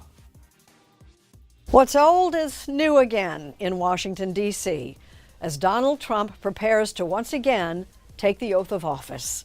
Here's correspondent Robert Costa. 4 years ago, Donald and Melania Trump bid farewell. Hopefully it's not a long-term goodbye. We'll see each other again. Many in both I laughed at that when he said that. Heading into a permanent political winter, especially after he sought to overturn the 2020 election. Mike Pence, I hope you're going to stand up for the good of our Constitution and for the good of our country. And if you're not, I'm going to be very disappointed in you. I will tell you right now. And a mob of his supporters attacked the Capitol. Goodbye. We love you. We will be back in some form. But the 45th president saw the moment differently, as a pause, not an end. I can't believe it. I can't believe we're here. I'm still... Well, I want to thank you all very much. This is great. And now, the Trumps are back. It's ineffable. Economy, I will sign. The soon-to-be 47th president is promising mass deportations, trade tariffs, tax cuts, and a smaller federal government. America has given us an unprecedented and powerful mandate. I think it's going to be shock and awe. He's going to parade down Pennsylvania Avenue, swing those doors open at the Oval Office, and sign 100 or more executive orders that overturn the damage of the last 4 years. Indiana's Jim Banks, a staunch Trump ally in the House during the first term, was elected to the Senate last year. Has he changed as a person at all, or is it the same Trump? Well, I don't think he's changed at all, but I think he's learned a lot of lessons. He's making it very clear to Republicans in the Senate and the House, we have a short window of time to get the things done that we need to get done. That's a different attitude than 2017. But there were a lot of things that President Trump wanted to accomplish in those first 2 years that we never got around to. He's not going to miss the moment this time. You say, Senator, he has a short window to get things done. Is he effectively a lame duck? He can't run for re-election again. I would never call Donald Trump. T-minus, good evening. The political reality is the midterms are right around the corner. Getting Congress to go along with his plans could be tricky. Yes, Trump has a bully pulpit. Putin said that he wants to meet with me as soon. Yeah, it's going to be one of his first trips abroad. Leaders, business titans, and lawmakers. But the Republican majorities are paper thin. I am your warrior.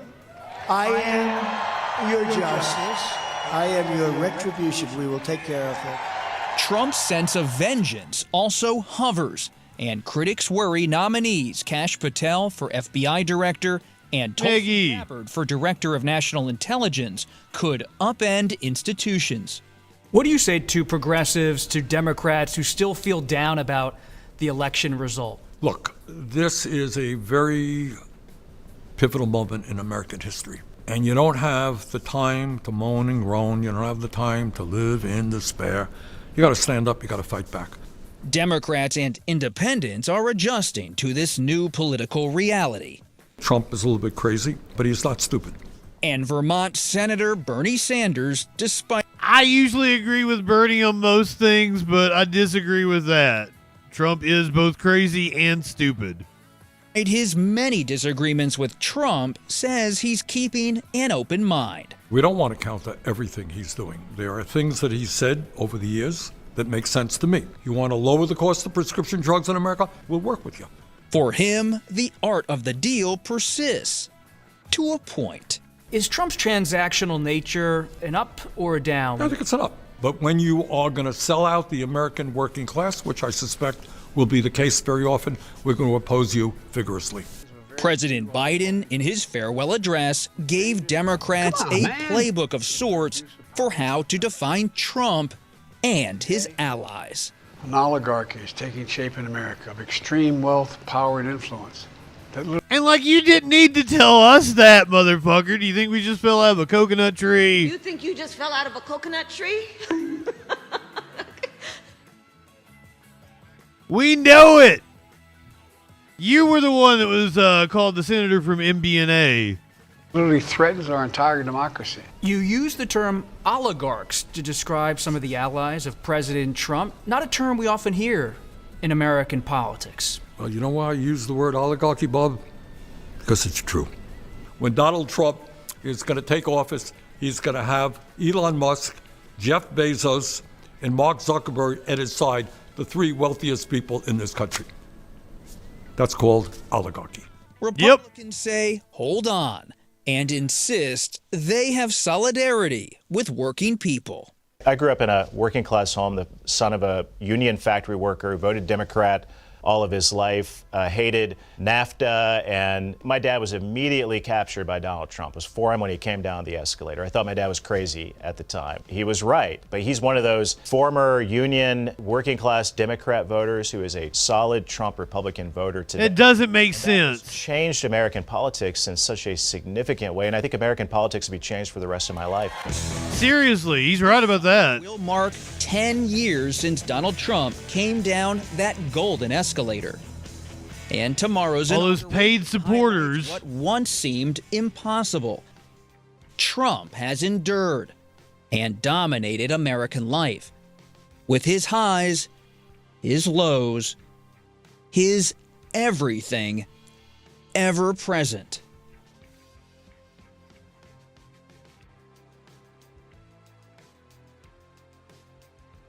I can't believe he's back.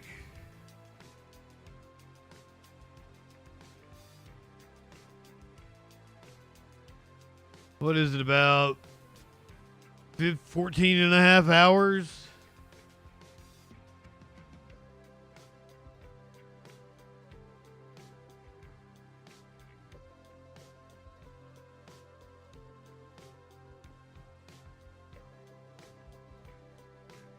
They mentioned deportations as one of his first orders of business, and it apparently is going to be absolutely one of his first orders.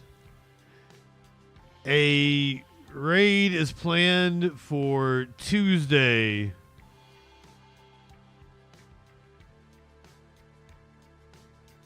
Growing mass deportation concerns here in our area as President-elect Donald Trump prepares to take office in a matter of days. A new report out from the Wall Street Journal citing multiple sources saying the incoming administration is planning a, quote, large-scale immigration raid in Chicago next week. ABC News has not yet independently confirmed that reporting. But it comes amid rising concerns over the mass deportation plan that Trump's border czar has promised to carry out. Tom Homan appearing on Fox News tonight saying there will be, quote, a big raid all across the country. ABC 7's Trey Ward live in studio tonight with breaking developments. Trey. And according to that Wall Street Journal, the raid in Chicago is expected to begin Tuesday morning, one day after President-elect Trump's inauguration. The report adding that U.S. Immigration and Customs Enforcement will send as many. Is he not from here and trying to do like an American accent? Is that what I was like? Why is he talking like that? Because if that's the case, he's actually doing a really good fucking job. He has 200 officers to carry this out. President-elect Trump's campaign promise of mass deportations is what his incoming border czar, Tom Homan, is expected to fulfill, saying this just last month to a crowd of loyal Republicans in Chicago. And all that starts on January 21st. Yeah! And we're going to start right here in Chicago, Illinois. Yeah! According to the Wall Street Journal, the Trump administration will target undocumented immigrants with criminal backgrounds, many of them with minor offenses like driving violations. Concerns now looming over the city's Little Village neighborhood, including with food vendors like this woman who were not identified because she's undocumented. She says she believes this corridor will become less busy next week and beyond, hurting many families' wallets. The economy is going to go down. We're not going to be able to come out because of the fear of the raids. Governor J.B. Pritzker's office standing firm on his comments made last month. He does not have the authority to do the things that he's talked about. Being a border czar is not an official position in the government. With classes resuming next Wednesday, CPS promising let's see what you do, Pritzker. Will be protected. Mayor Brandon Johnson today acknowledging many families' fears as city leaders reaffirmed Chicago's commitment to being a sanctuary city. But we cannot allow fear and panic to disrupt and to block our unwavering desire to see hope truly manifest. And the Chicago Police Department tells ABC7 they will continue to enforce Chicago's Welcoming City Ordinance. Their statement goes on to say, quote, CPD does not document immigration status and in accordance with the ordinance does not share information with federal immigration authorities. We will not intervene or interfere with any other government agencies performing their duties. We also reached out to Mayor Johnson's office for comment, but have not heard back tonight. If any of you are out in the snow on the East Coast, I also got several inches. Woke up this morning, looked outside, clear, had rained, but the temperature was still above freezing. It plummeted throughout the day, and it's fucking cold right now. Please be careful out there. It is cold, it is snowy, it is icy, and if you're like us, where I'm at, you really hadn't had the snow and ice melt from the other day.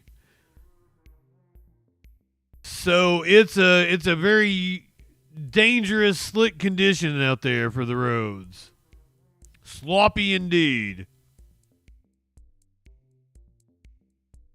Trump coming in, multiple wins already before the man's even taken office. He negotiated the ceasefire deal. Palestinians in Gaza celebrated as a ceasefire deal finally took effect on Sunday morning after a nearly 3-hour delay. The sound of singing and cheering replaced that of fighting and bombing of the 15-month-old war that has devastated the enclave and brought seismic political change to the Middle East. Israel blamed Hamas for holding up the ceasefire, saying the militant group had failed to name the first 3 hostages to be released under their agreement. Hamas said there were technical reasons for the delay, but did not give details. A Palestinian source said continued Israeli air and ground bombardments made it physically difficult to send the list to mediators. 2 hours after the initial deadline, Hamas announced it had sent the list of hostage names and Israeli officials confirmed receipt. Israel was still striking Gaza up to about half an hour before the new ceasefire deadline at 11:15 a.m. local time, according to residents. Palestinian medics said the attacks killed more than a dozen people during the 3 hours of delay. Israel's military said it had carried out air and artillery strikes against what it called terror targets. As calm returned to the coastal enclave, rows of aid trucks were lined up along the Rafah border in Egypt ahead of its reopening. The highly anticipated ceasefire deal could pave the way for an end to the Gaza war. Andy Capable, good evening. Militants attacked southern Israel on October 7, 2023, killing some 1,200 people and taking around 250 hostages, according to an Israeli tally. Israel's war against Hamas has killed nearly 47,000 Palestinians in Gaza, according to health officials there. It has left most of the enclave's 2.3 million residents homeless. The 3-stage agreement followed months of on-off talks brokered by Egypt, Qatar, and the United States. The first stage will take place over the next 6 weeks. During that time, 33 of the remaining 98 hostages are to be released in return for almost 2,000 Palestinian prisoners and detainees. The first 3 are female hostages to be freed on Sunday through the Red Cross. In return, 90 Palestinian prisoners will be sent home from Israel. So we do have the first hostages released in the ceasefire deal. We've got some insane footage of that release.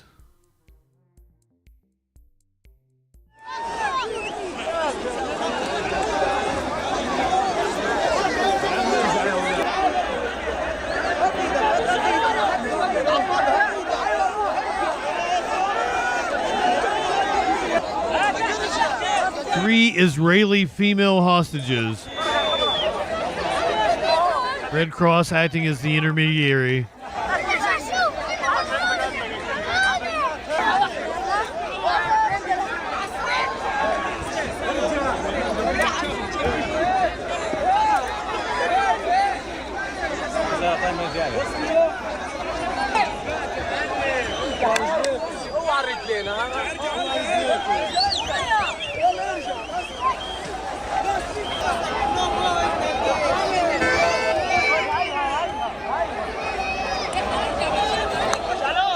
We are officially under a ceasefire. Supposedly there's going to be no shooting, no bombing.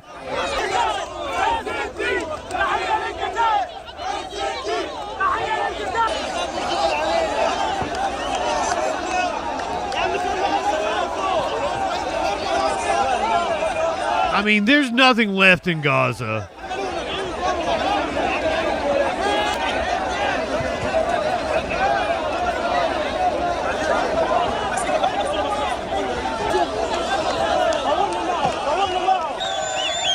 Absolutely, you're supposed to leave the Red Cross alone, but it's Israel.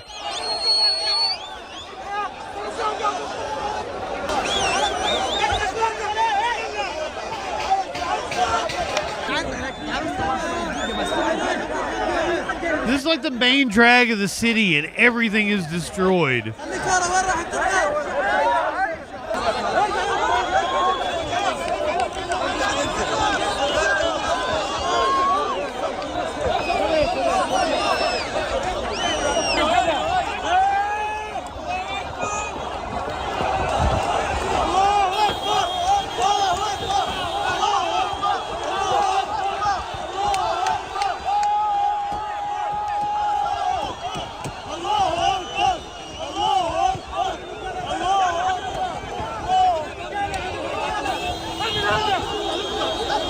There you saw the handoff.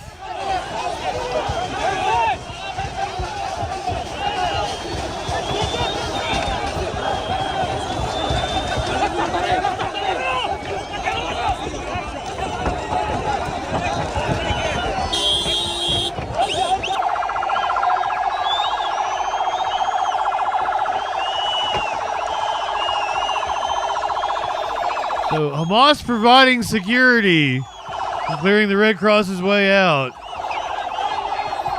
holding up peace signs.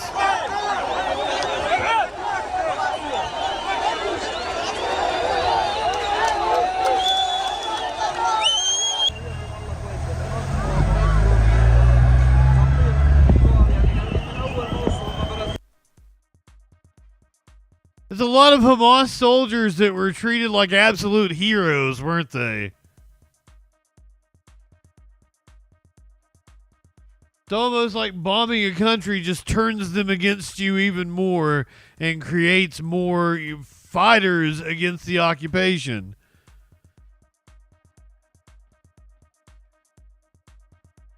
Hostages apparently in stable condition. National news as the ceasefire officially begins between Israel and Hamas, and the first round of hostages returned back to Israel. Let's take you out to some quick remarks. I'm trying to get you sparkles about this earlier today. Thinking from a distance. October 7th massacre. Our mission has been clear. Bring home all the hostages held by Hamas in Gaza. Today, as part of these ongoing efforts, we welcomed home 3 hostages, 3 young women, after 471 days in Hamas captivity. Let me tell you about these 3 young women. Romi Gonen, who turned 24 in captivity. Romi was dancing with friends at the Nova Music Festival when Hamas terrorists invaded and attacked the festival, massacring and abducting young people from around the world who were celebrating peace, love, and unity. Emily Damari, who turned 28 in captivity. Emily, a dual Israeli and British citizen, was abducted by Hamas from her quiet home in Kibbutz Kfar Aza. Terrorists shot and killed her dog and dragged her into Gaza. and Doron Steinbacher, who turned 31 in captivity. Doron, a veterinary nurse who brutally abducted from her home in Kibbutz Kfar Aza while still in her pajamas. We cannot imagine the horrors these 3 young women have endured in 50 months of Hamas captivity. Today, we salute and embrace them and their families as they reunite after so long. We must also remember the brave soldiers who risked their lives and those who paid the ultimate price to ensure that this moment of the hostages coming back home was possible. We cannot and will not forget the 94 hostages, including women, children, and elderly, remain in Hamas' brutal captivity. Our mission is not over until every single hostage comes home. Since the October... All right, you're just listening in there to an IDF spokesperson talking about this, and you heard the significance in his voice as the first 3 hostages released from... The reporting was that they cried, that they were upset, that they thought it was the worst deal for Israel.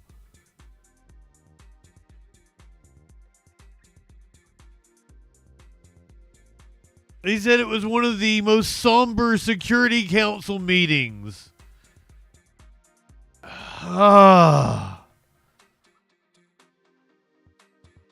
Once again, this fucking timeline. We're going to keep it on international news for a little bit. We're going to go down to Colombia, where over 80 people have been killed as peace talks failed. Michael, good evening.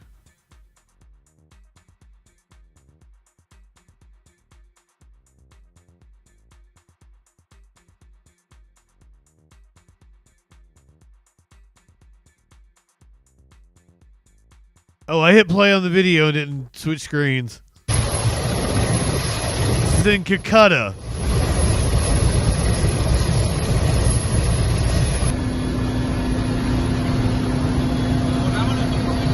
Oh, look at the puppy. Oh, sweet baby.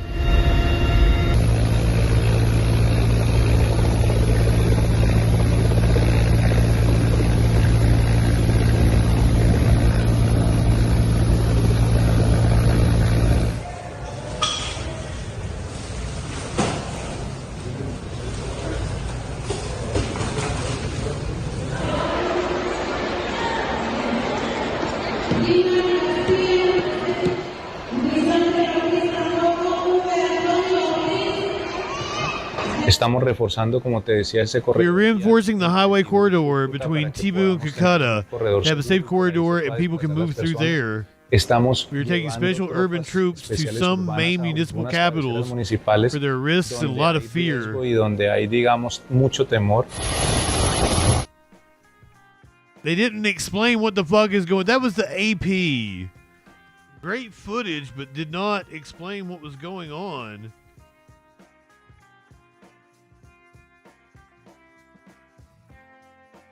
Like what peace talks?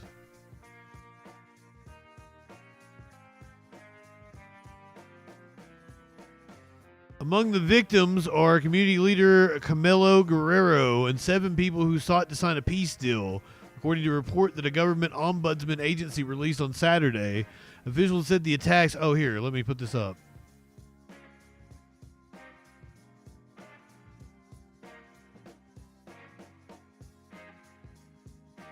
Reading from CNN.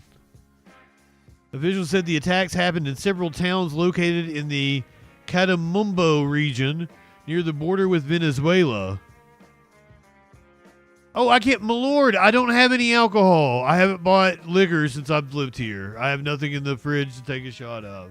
I will toast you some sweet tea. And I'll light one up. Good night, Lenny. Tomorrow morning, 10 a.m. is when we're getting started with the inauguration festivities. At least 3 people who were part of the peace talks were kidnapped. Thousands of people are fleeing the area, with some hiding in the nearby lush mountains or seeking help at government shelters. These were people fleeing.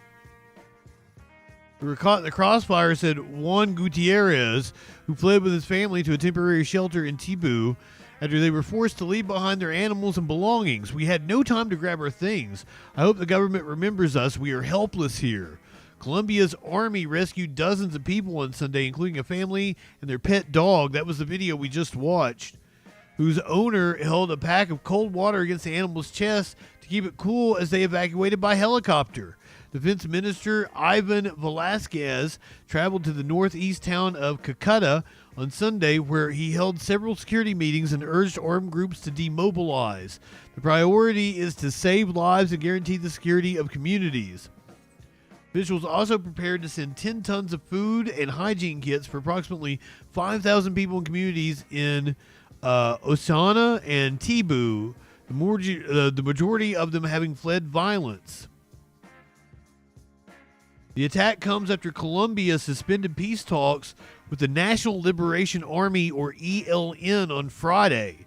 It's the second time they've done so in less than a year. Colombia's government has demanded that the ELN cease all attacks and allow authorities to enter the region and provide humanitarian aid.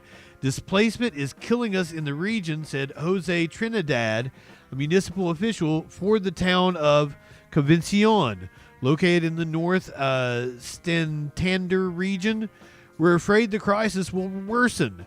Trinidad called on insurgent groups to sit down and hammer out a new agreement so us civilians don't have to suffer the consequences that we're suffering right now. The ELN has been clashing in the Catatumbo with former members of the Revolutionary Armed Forces of Colombia, or FARC, a guerrilla group that disbanded after signing a peace deal in 2016 with Colombia's government. The two are fighting over control of a strategic border region that has coca leaf plantations.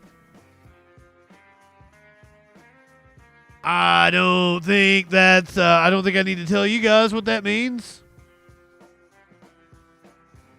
They fighting over cocaine.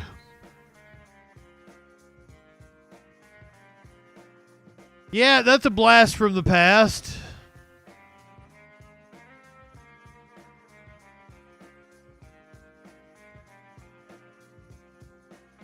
The wildfires dying down in California. I believe we have a good majority of them contained.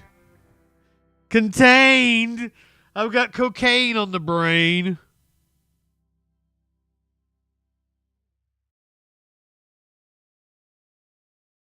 Pacific Palisades residents are returning. Girl the Gray, politically, good evening. Mr. Sprong, I don't know if I told you good evening. Love you. Pacific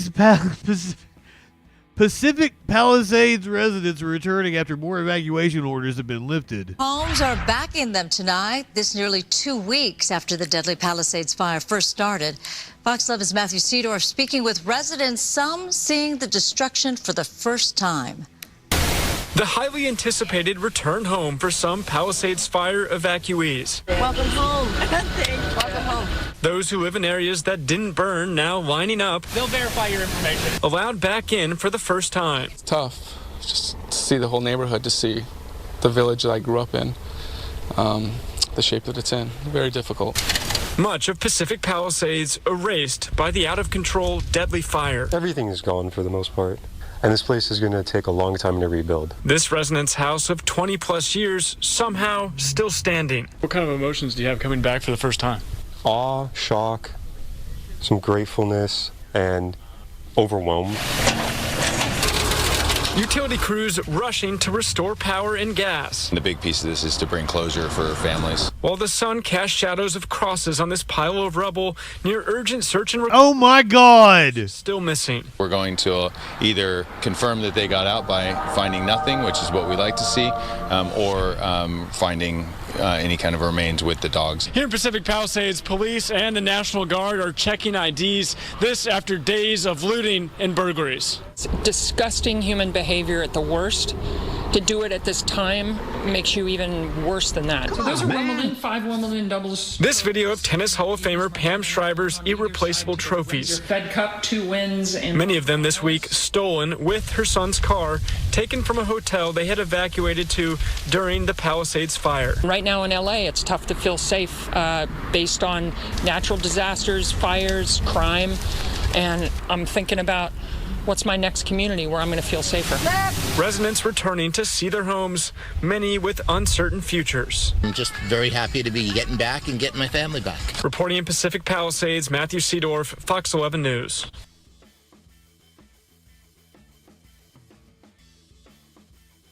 It's heartbreaking. What is cool, though, is that some celebrities in the area are getting together. We're going to get a really neat concert out of the deal, and I'm totally going to be here for it. We'll broadcast it whenever it happens, but if you're watching on YouTube, that's going to be a Twitch-only kind of thing. We can't do it over on the YouTube. Sting, Lady Gaga, Billie Eilish, Red Hot Chili Peppers. I mean, who better than the Red Hot Chili Peppers? Apparently to perform at Fire Aid benefit concert. Will be broadcast and streamed live on numerous platforms and will also be shown at select AMC theater locations in the U.S., according to a press release. I mean, this is one time we can't rip on Red Hot Chili Peppers and their love of California, right?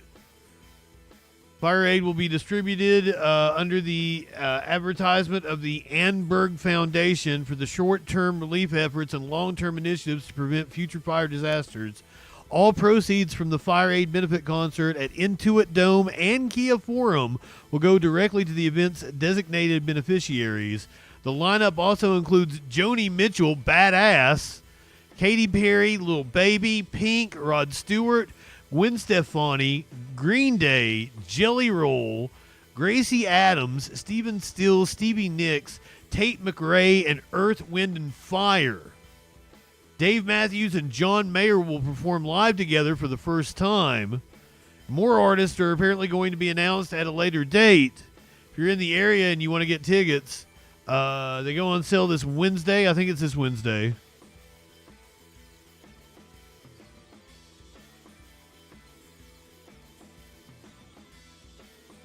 Would the 16th have been Thursday?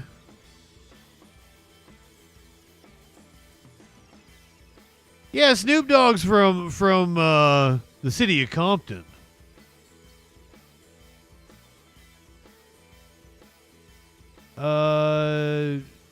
Beyonce donated $2.5 million, which is awesome. When is the... Oh, it's going to take place on January 30th. So January 30th. We will be here for that.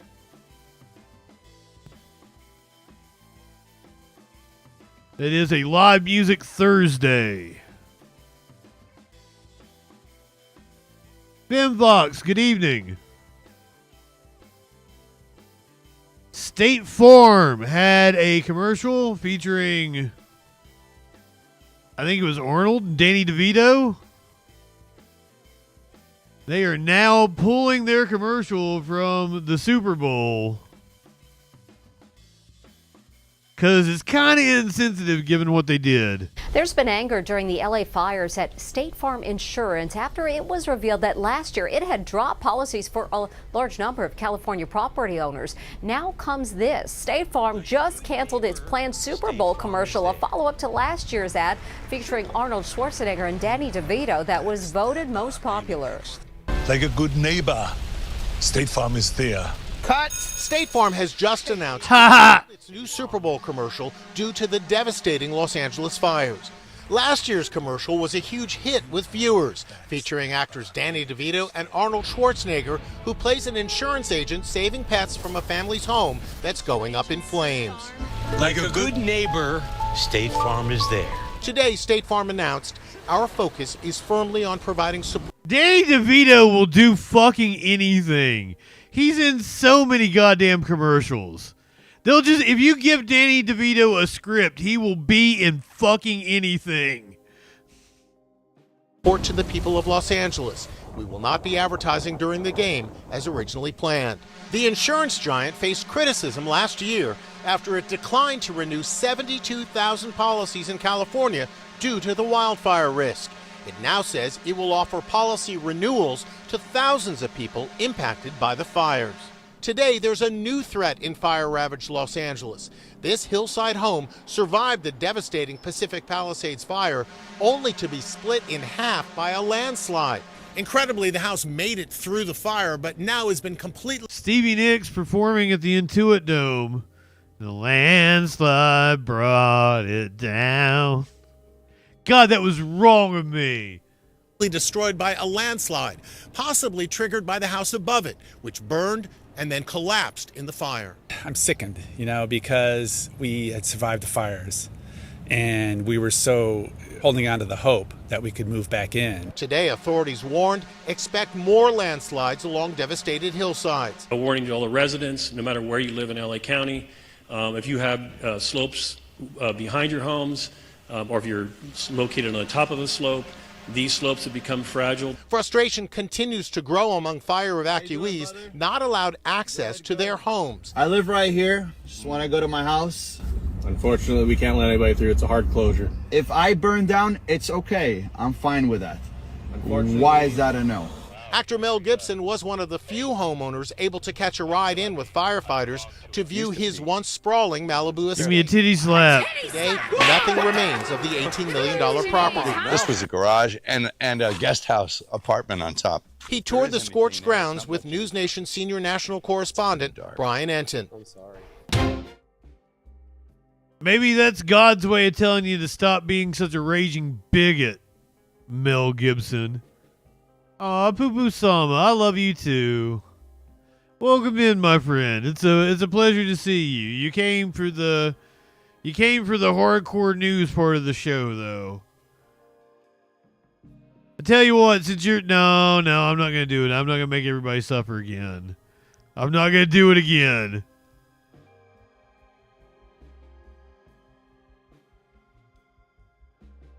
Content warning for this next story. We're in the crime section of the show. So the next two stories are going to be kind of. This next one's probably the only one that like everybody really needs to like watch out for. I don't like to be triggering. An Uber driver arrested for sexual assault of a child. Cut off his ankle monitor and is missing. Authorities are asking for help right now as they look for a former Uber driver accused of sexually assaulting a child. The Collin County Sheriff's Department admits Robert Johnson cut off his ankle monitor last August and they lost track of him. Senior crime and justice reporter Rebecca Lopez has extensively covered the last August? What? Wait, what? Wait, what? Why are we just now hearing about it? The issues with ankle monitors. So, Rebecca, what happens in a situation like this? Well, Chris, as soon as police catch him, he will be charged with another felony for cutting off that ankle monitor. Up until September of 2023, it was not illegal to cut off an ankle monitor in Texas. Wait, what? They started reporting on the problem and lawmakers took notice. According to the Collin County Sheriff's Department, they have more than 300 people on ankle monitors, and some of them are charged with violent crimes. One of those suspects is 31-year-old Robert Johnson III. He was an Uber driver arrested on July 17th and accused of sexually assaulting a 12-year-old child.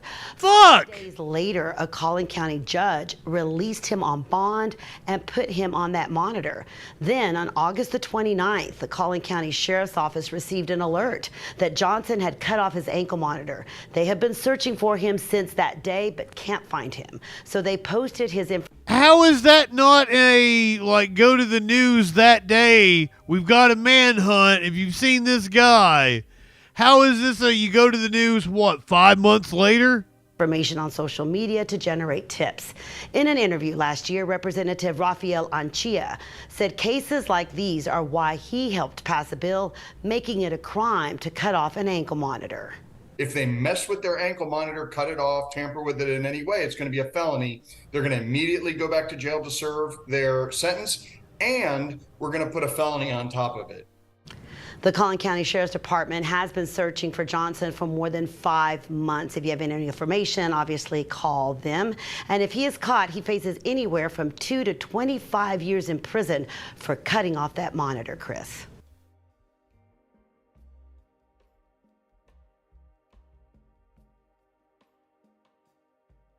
What part of Texas was this? The Collin County, Texas? What part of Texas is that?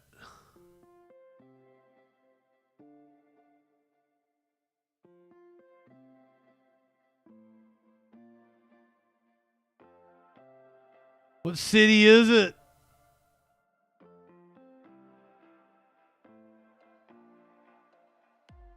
It's fucking Dallas.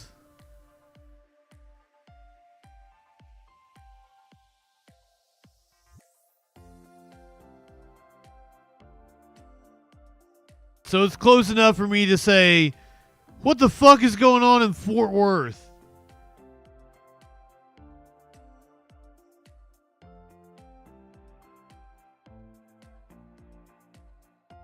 This video comes to us out of California.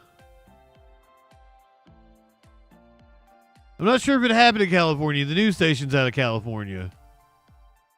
He was an Uber driver. I don't know if Uber Now, see, here's the thing. If he didn't assault the kid in the Uber, I don't think Uber driving needed to be part of the story. It's odd that they mentioned that. I'll hit the content warning because this might be scary footage for some. Holiday, good evening. A carjacker tried to speed off with a woman's car. It was Kansas City. Speeds off with a woman on the hood. Surveillance video out of Kansas City showing a woman jumping onto the hood of her car to try to stop a thief from stealing it. But she's got her puppy. Dog when she noticed a white sedan pulling up. A passenger suddenly got out of the white car, jumped into the woman's Chevy Malibu, and then took off. The thief got away with her car. Fortunately, the woman and her dog not seriously hurt. Hello, I'm Mark Brown. Hi, Mark Brown, but what?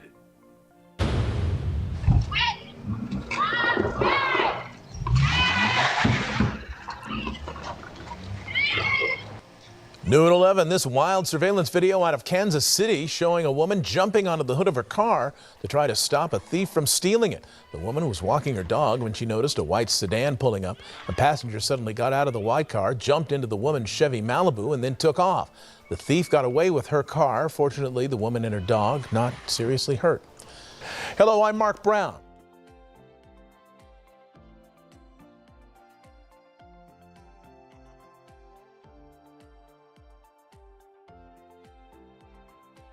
Oh, I need more of that. See if we can find the original story here.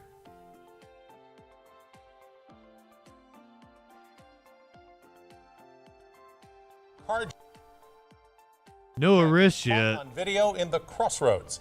Arrest yet in a shocking crime, a carjacking caught on video in the Crossroads.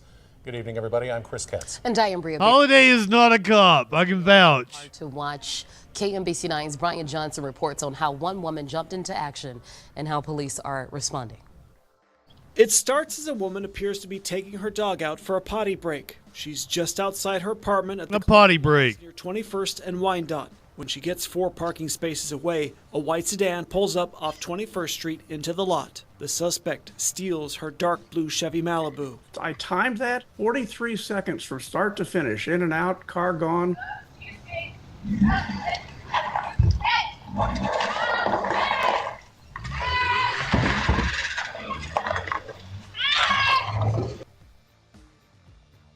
Okay, was her car running? How'd they just jump in and steal the car?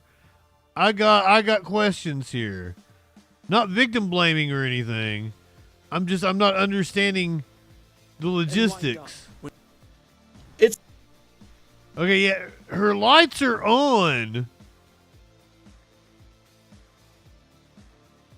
So are these people just like cruising around looking for cars that people are like letting warm up or something in the cold? I don't understand how this works.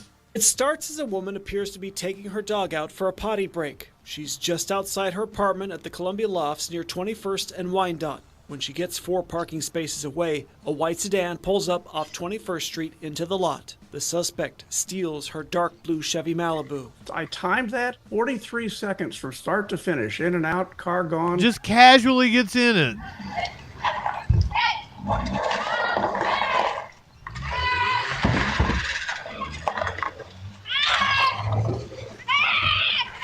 Oh, that poor puppy. Attorney Rich McLeod's office captures the video. Was apparently just a target of opportunity. The disturbing carjacking happened Monday just before 8 a.m. Temperatures were in the single digits. The dog is left behind as both cars and both suspects take off. What's the that poor puppy? Seconds. They beat that by 17 seconds. In the distance, you hear the woman screaming for help.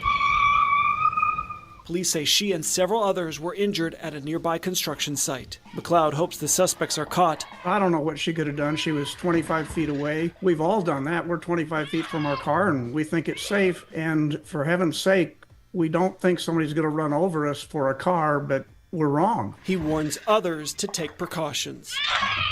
In Kansas City, Brian Johnson, KMBC 9. Well, I'm assuming the car is at a chop shop. Like, that day it was disassembled, right? Because that was some sort of professional thing. Carla, good evening. Wow. Yeah, double fuck that dude because he put the dog. He also put the dog in harm's way. Double fuck that dude.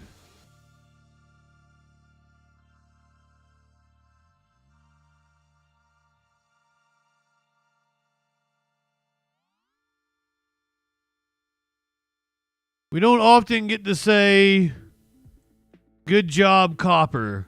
But I think we might be able to say it in this instance that they actually did. Yeah, the last story when we were watching the first before I went to the Kansas City news, they had said that the dog was okay.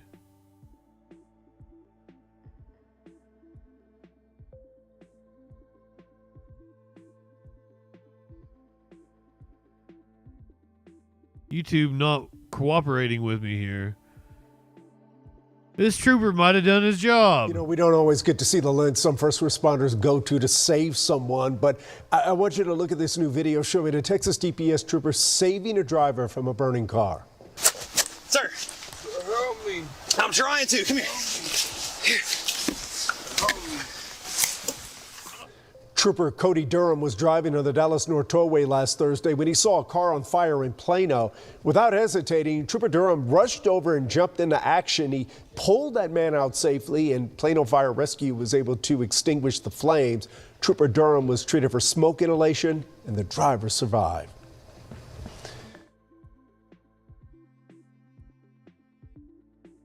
Insane in Texas.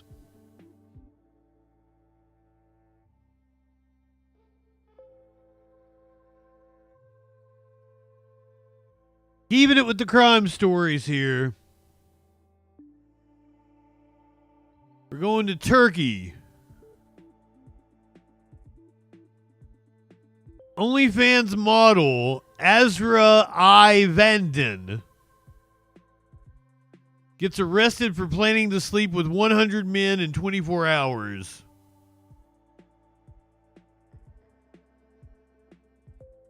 Do they let women be cops in Turkey? Was this staged? Am I falling for something? This picture looks like it's from a porn. I can't verify if the Turkish news is correct. I don't know if this is a News X, if this is a reliable site. Am I reading some bullshit? Because this looks like they're getting ready to, like, take her to jail and fuck her.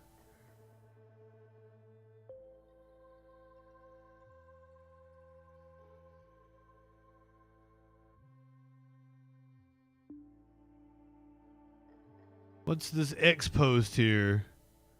This is the SVS News Agency. I don't know what that is. This is apparently the video. We have no sound.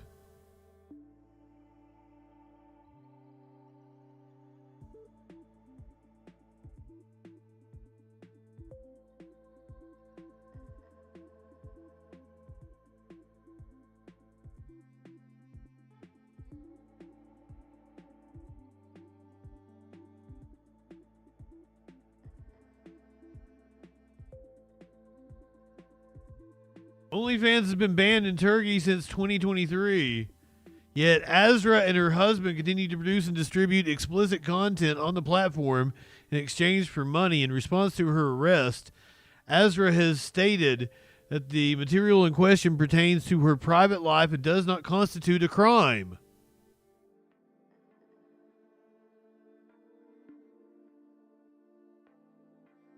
Is it a bandage? I thought like it was just like some sort of headwear she had on. I thought it was a fashion statement. Oh, it is. It's a hair wrap. Am I being taken for a ride on this one, or is this true?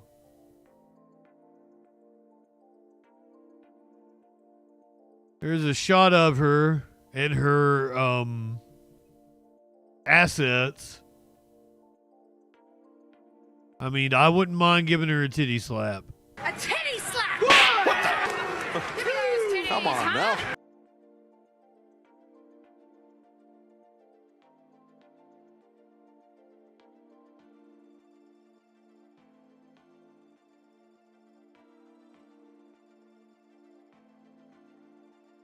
Holiday has verified it.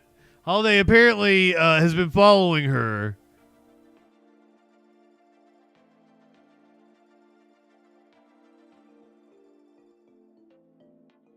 Known online as Suit or Aknoktim, Azra has a substantial following with over 416,000 Instagram followers under the handle Aknoktim. According to local media, she shared her plans to sleep with 100 men in a post on social media platform X on January 14th. In her post, she mentioned that she would soon provide more details and arrangements about the event.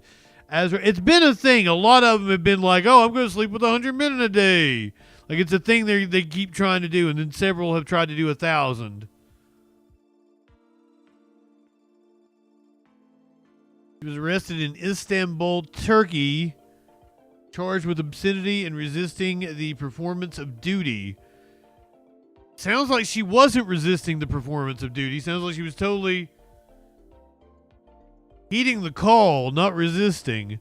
This type of activity involving public or streamed sexual encounters with multiple people has been seen before with UK-based creator Lily Phillips, who documented her experience with 101 men in 14 hours in a YouTube video titled I Slept with 100 Men in One Day.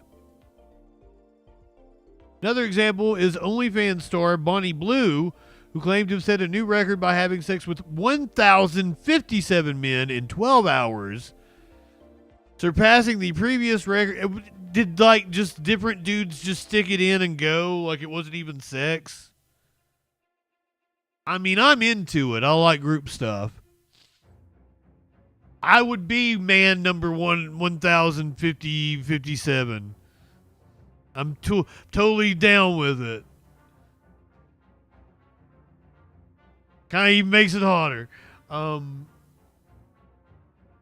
He claimed to have set the new record, 1,057 men in 12 hours, surpassing the previous record of 919, set by Lisa Sparks in 2004.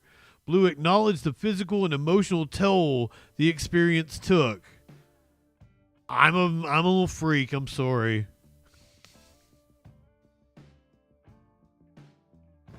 You live in sexual anarchy?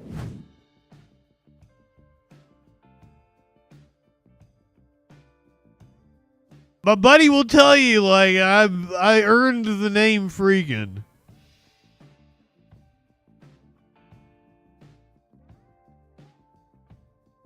Speaking of freaky little people.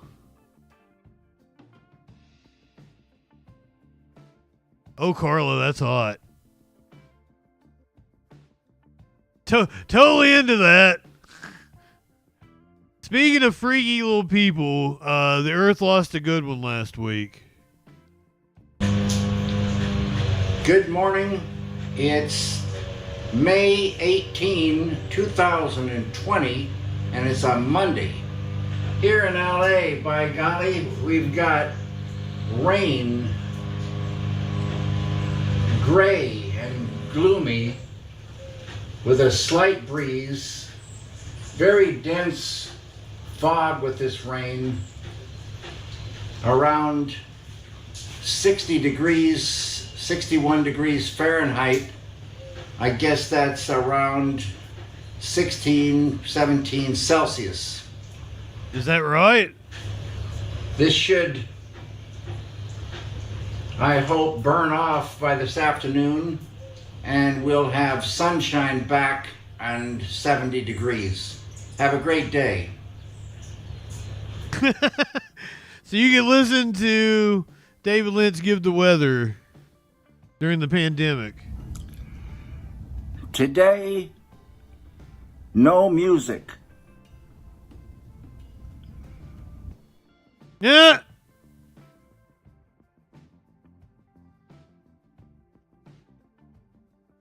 No music.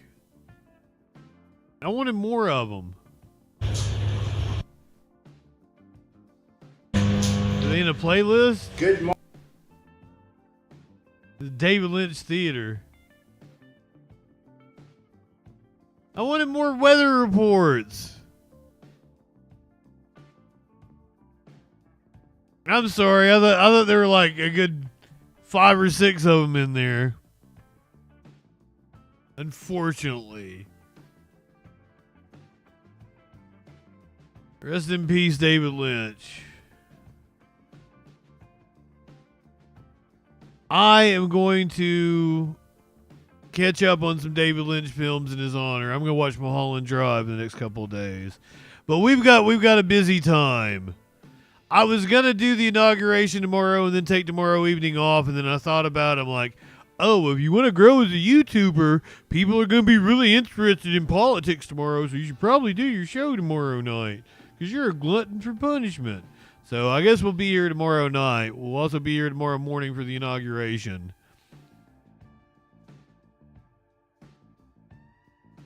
Would you ride this train?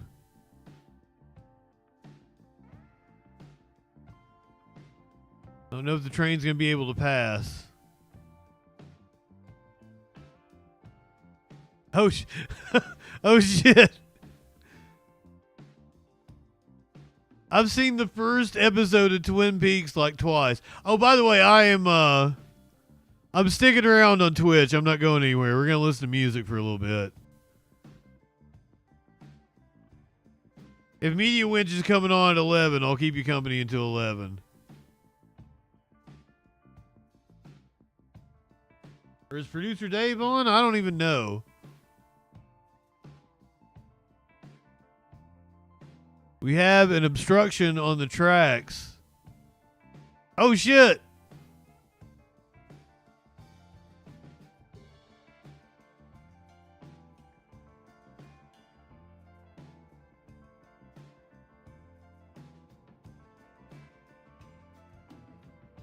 Somehow the video froze on me. Right when the cat smacked the train.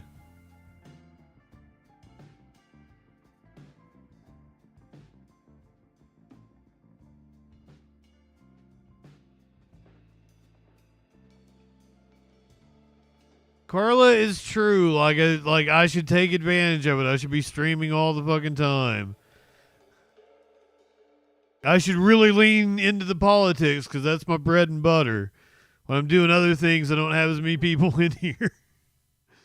And the politics and the news and everything, like, people listen to it. They go back and watch the show.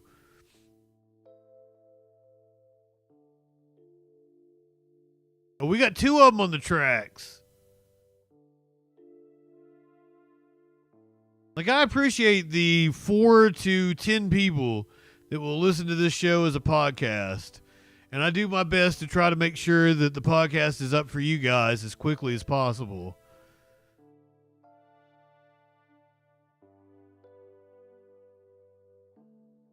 Because I assume when I was at work and I did a job where I could listen to podcasts, probably cops, I really appreciated daily podcasts that are topical and shit, that keep you updated. Well, now you have Spotify actually has the visuals.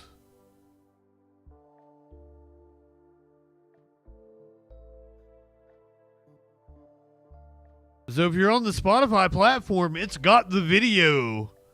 It's wild.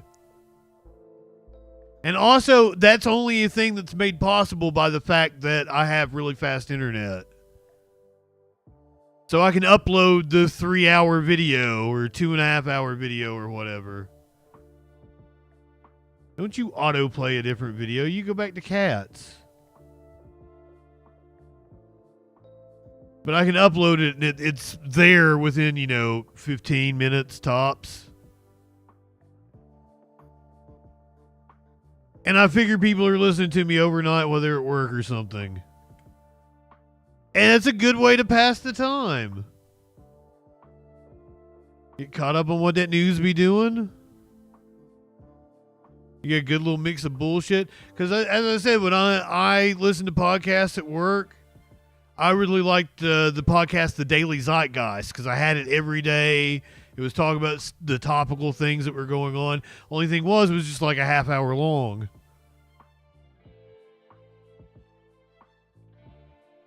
And that's all the people from Cracked.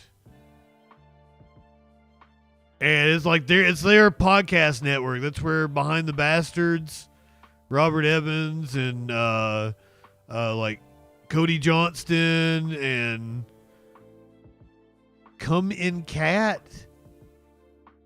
Darth, that's a weird thing to say.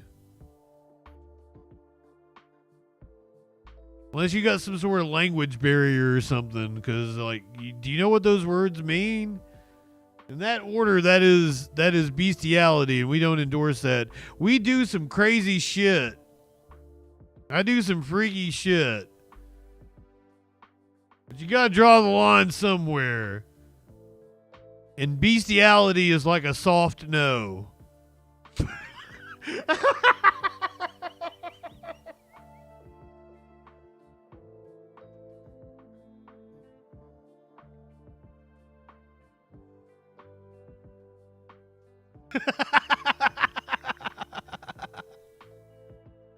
Well, I got into it with apparently Redolent Thought and somebody, or it might have been a different chat. I don't know. I don't want to blame Redolent Thought for this. But they were apparently having some conversation about bestiality in the middle of the night or something. And Curiouser was why she was telling me about it. And I was like, well, I don't know if it's a horse fucking a woman. That's different.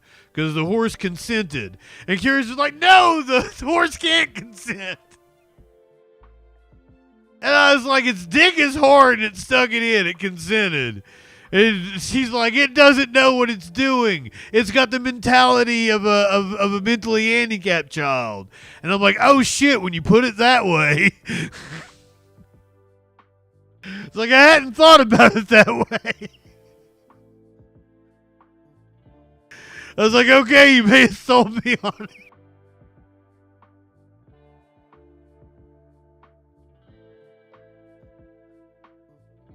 See, that's the way I would have. You can't make a horse do anything it wouldn't want to do. But then when she described it as like, it doesn't have the mental capacity, I'm like, fuck, that's right. This is not a conversation. We should. God damn.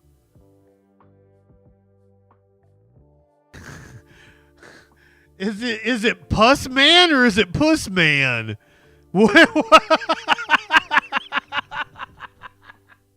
And I'm sorry. Puss Man.